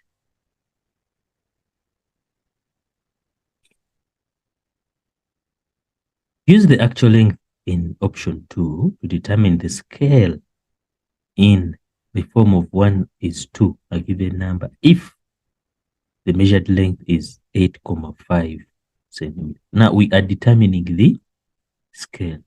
The scale we are determining is a ratio scale. Remember, ratio scale has the left and has a right side. So the left, it's what we have on paper or on the plan.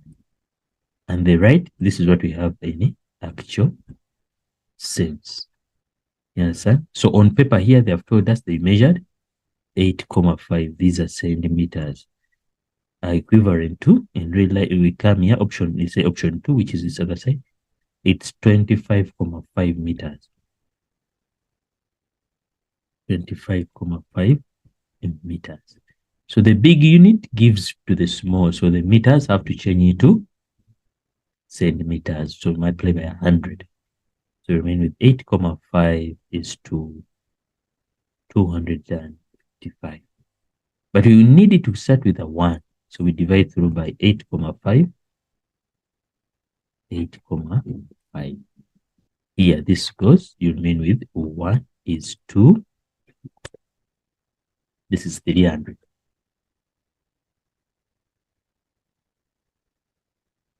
Sorry.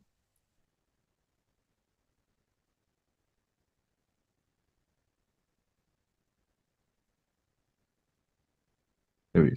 It's supposed to have a 0 here. Divide by 8.5. You have the answers. The scale is 1 is to 300. This is the answer.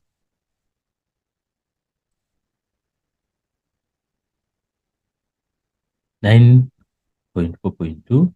Mr. Andres intends to use the option with the minimum square meters. Use the calculations to determine which option you will recommend. Minimum. Which one has the smallest area? So Andres to choose. So here we go. These are the diagrams that we're looking at. Option 1. If you are to look at option 1, it has how many sections? It has 1, 2, 3, 4. But they all have the same units. So what we're going to do, let's look at area. Only one section, which will be 6.8 times 10.6. We put it down and say what answer do you end up having?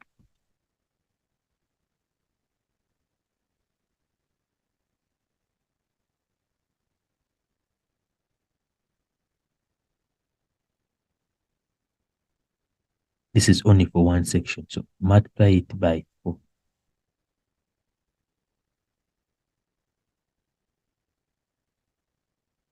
So option A takes 288, comma 32. These are meters square. That's option 1. Let's come to option 2. Option 2, it's already measured. Everything is there. So for it is straightforward. L times B, which is 25.5 times 9.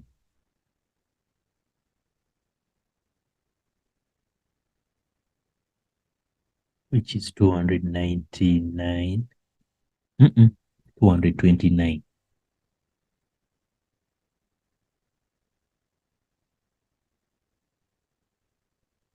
229, 5.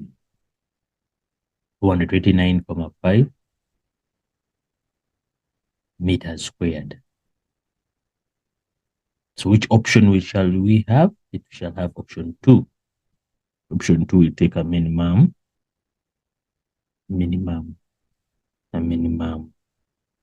space.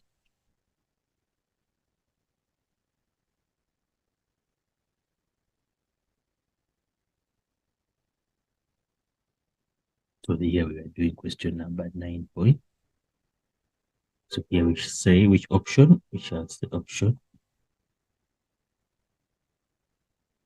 2. Determine the number of wires to be connected in the plug. Let's look at this other question here.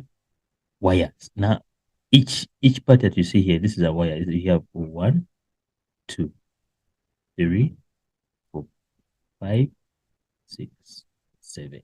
So there are 7 wires.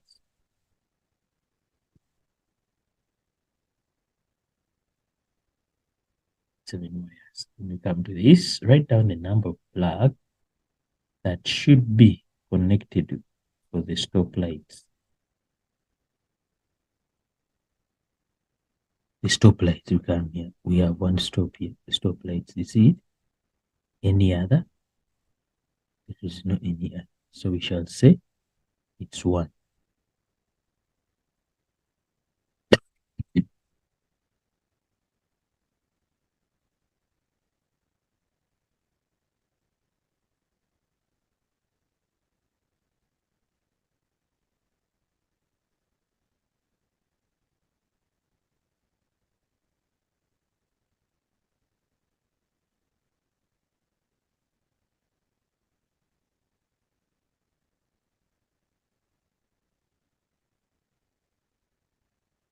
Identify the color of wire from the rear fog lights. Rear fog lights. We say it's what? Blue.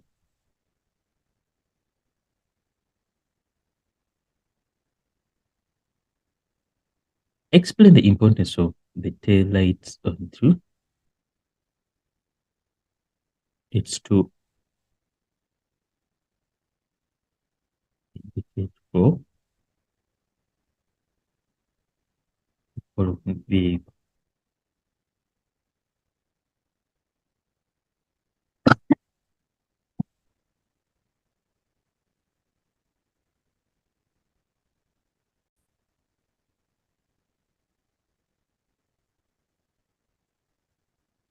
9.6.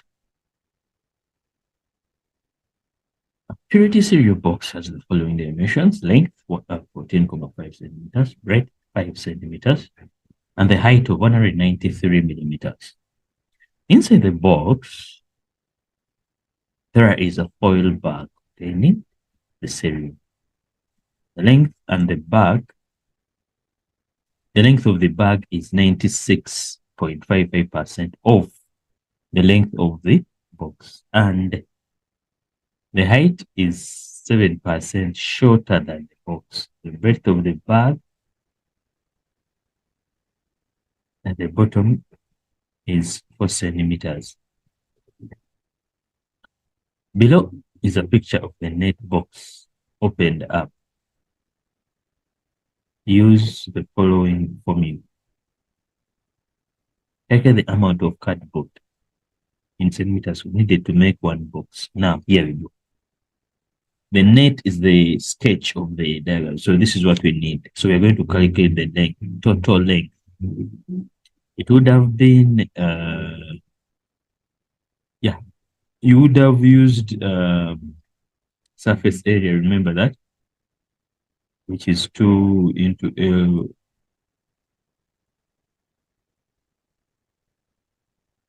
But this one here is a different. I've given it because now this surface area does not get it. This one is price also here. So this one does not work here. Anyway, let's continue now. In our mere understanding, we shall have to say that we need the area of C.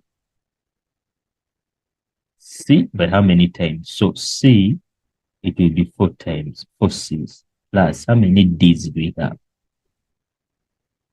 We have 4 D's. You see that? Then we go on and we say, the C's are already there. The C's are already there. Then the B's will be 2 B's plus how many A's? We need 2 A's and 1 E. That's what we need to do. But they have already given that if you only have 1 C equals to this much, if you have 1 D equals to that much. All right, let's go and see. But they didn't give us the area for A and the B. All right, so we are going to do that. We are going to add them up. First and foremost, we may look for the area of A. Because I'm here looking, because this is length. So, but remember, they told us the length of the box is 14. 14, these are centimeters. The height will be 19,3 centimeters. So area of only A, area of A will equal to L times B, which is probably 19 times 10,5. That's A, right? Area of A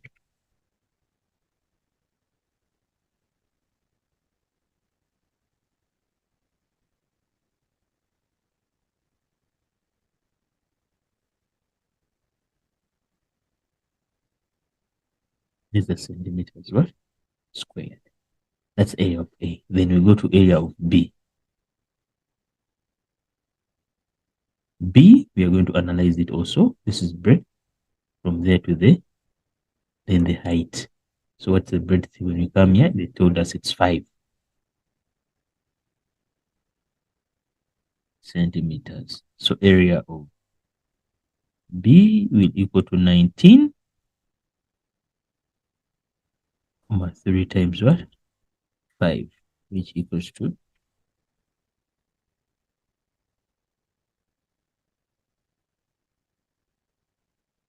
96,5 centimeters squared.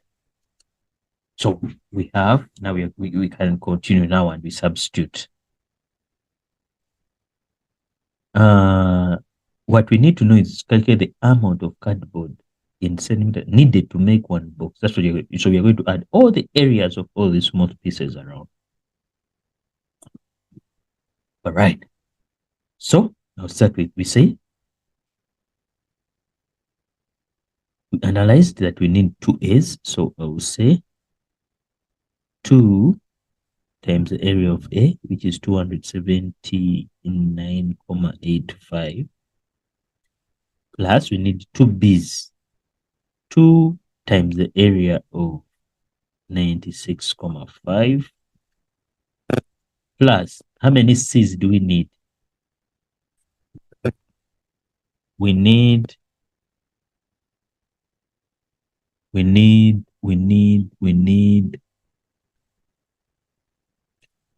4 C's because we saw we have 4 C's here, né? So it will be 4 times the area of only 1 C, which is 43,5, plus how many D's do we need? We saw also there are 4. This one here we have 1, 2, 3, 4. So we say 4 times the area of only 1 D, which is 12, plus what's remaining now? We finish the B's, we finish the D's, the C's are finished. E, it's only 1, and they have told us it's 11.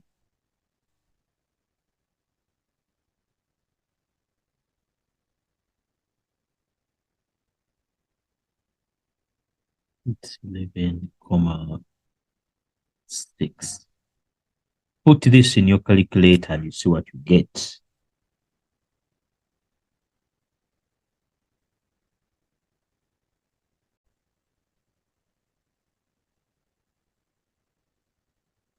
When you put everything in, you get that much. 988.3 centimeters squared.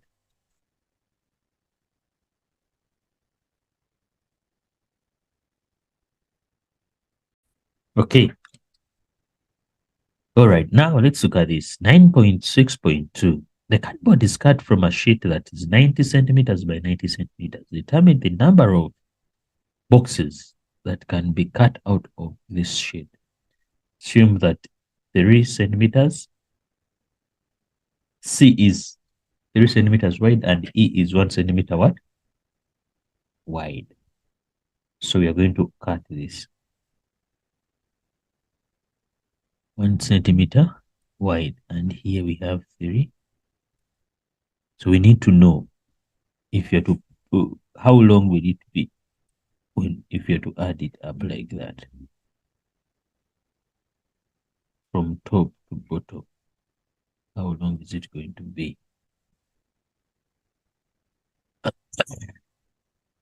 Sorry about that.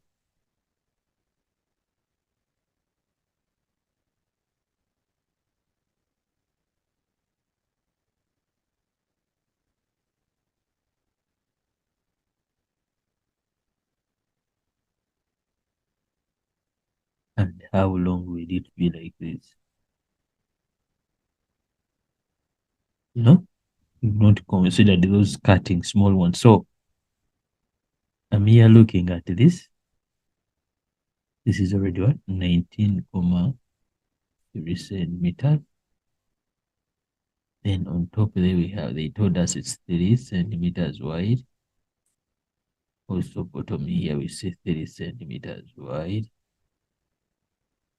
You know, this one we are taking 3 centimeters wide because this one is shorter than, so everything is combined into one.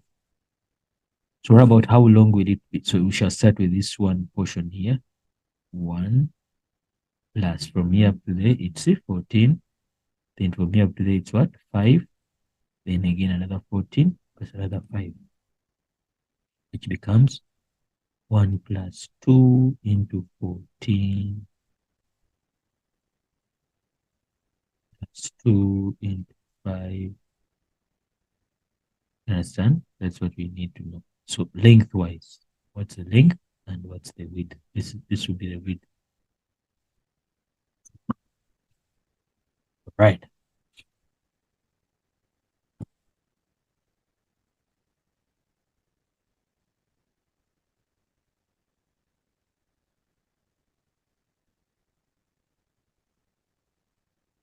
So the length will be 1 plus 2 into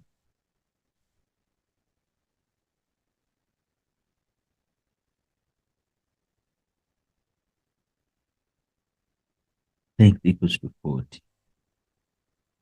Whereas the width is going to be 19.4, 10.3, sorry, plus 6, it's 25, the width is 25.3. The reason why I need to do this because these cuttings will appear there, yes, well and good, but how many, if it's a full box without a cutting, how long is it and how wide will it be? So now I'm good to go. I'll go, yeah, lengthwise 90 divided by our 40 that we saw. So 90 divided by 40, you have 2.2. In other words, on the long side, you shall only need 2. Okay. Remember, the sheet is 90 by 90. So the other 90 is going to be divided by our width, which we saw as 25.3. 25,3. So 90 divided by 25,3. Yeah, we end up having 3,56, which is what? 3. So all in one sheet, we shall need 2 times 3, which are 6 what? Boxes. 2 on the short side, 3 on the long side. All right. The sheet of cardboard costs 5 rand per meter squared. Calculate the cost of making the number of boxes that you calculated it. 9. So, remember each, okay, we said there are 6 boxes, but each takes an area of an area of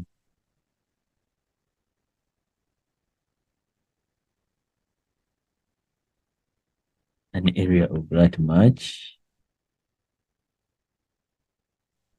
which means it covers an area of 592. These are centimeters what? Squared. They are charging in meters squared. So we change this to meters squared by dividing by what? 100 squared.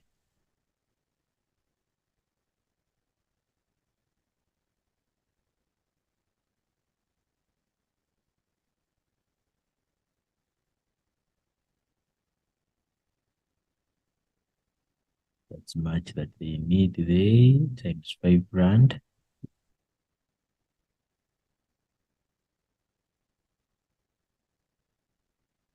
The answer becomes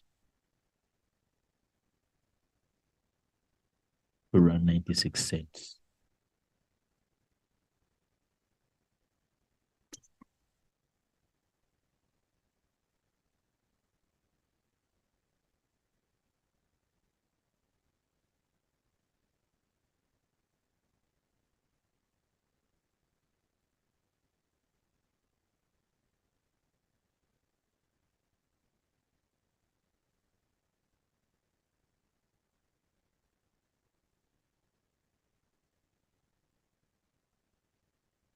All right, here we go.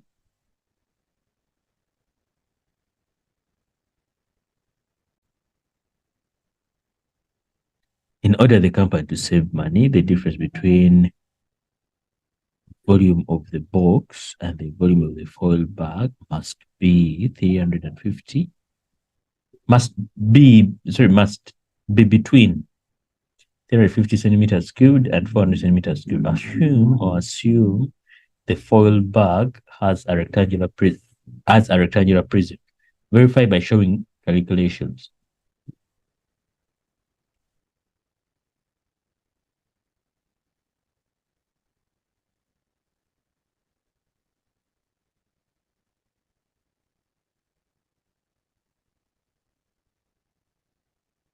So we are looking at the difference between volume of the box and the volume of the foil. So for the box, we need to put it down. We are saying it's L times B times H. But let's go up there and we see these are the measurements of the box. As you see there, 14,5 as a length, 5 as a breadth, and the height of 193 millimeters. So we shall come here and say length 14,5 times 5 times 19,3. Remember the height was 190 millimeters. We want it to become centimeters. So we divided by that and we got this answer. So this is the height. That's why we have this much. So put the answer down there.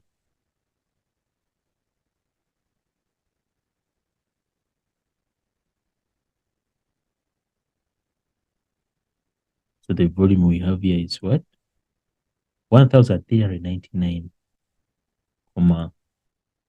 These are centimeters what? Cubed. Then volume of the foil. We need length, breadth, and the height. But when you look at the scenario they have told you, the foil one, they are talking of the length of the bag, the foil bag, you know, foil bag. So its length is 96.55 of. So here we shall say its length is 96.55 times the length of the box which you have.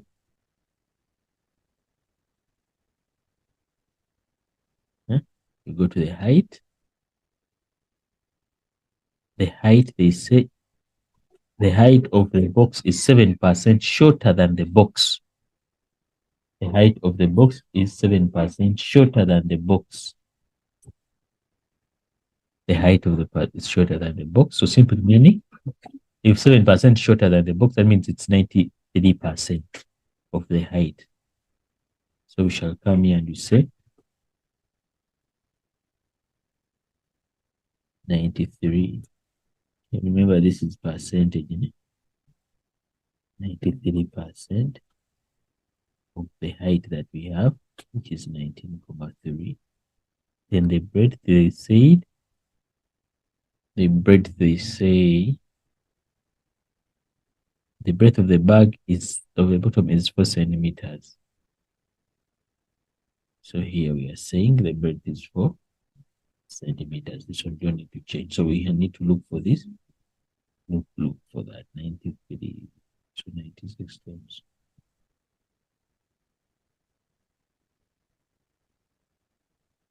Divided by 100.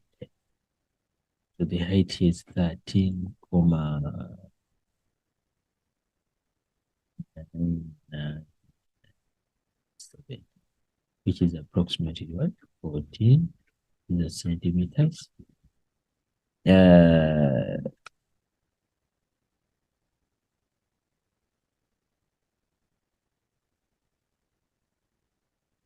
the height is 17.95 centimeters. So the volume of the foil will become now 14 times 17 times the 4.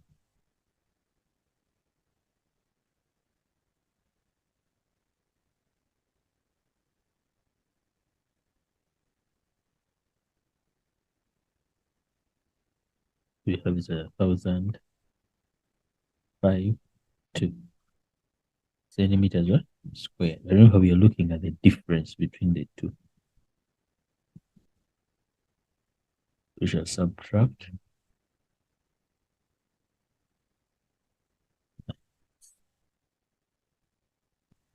foil.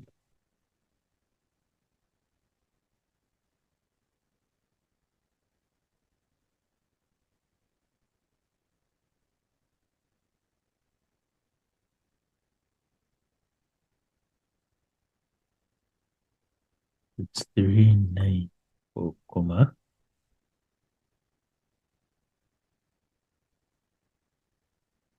Yeah, it's fine. Satisfies. You can say it.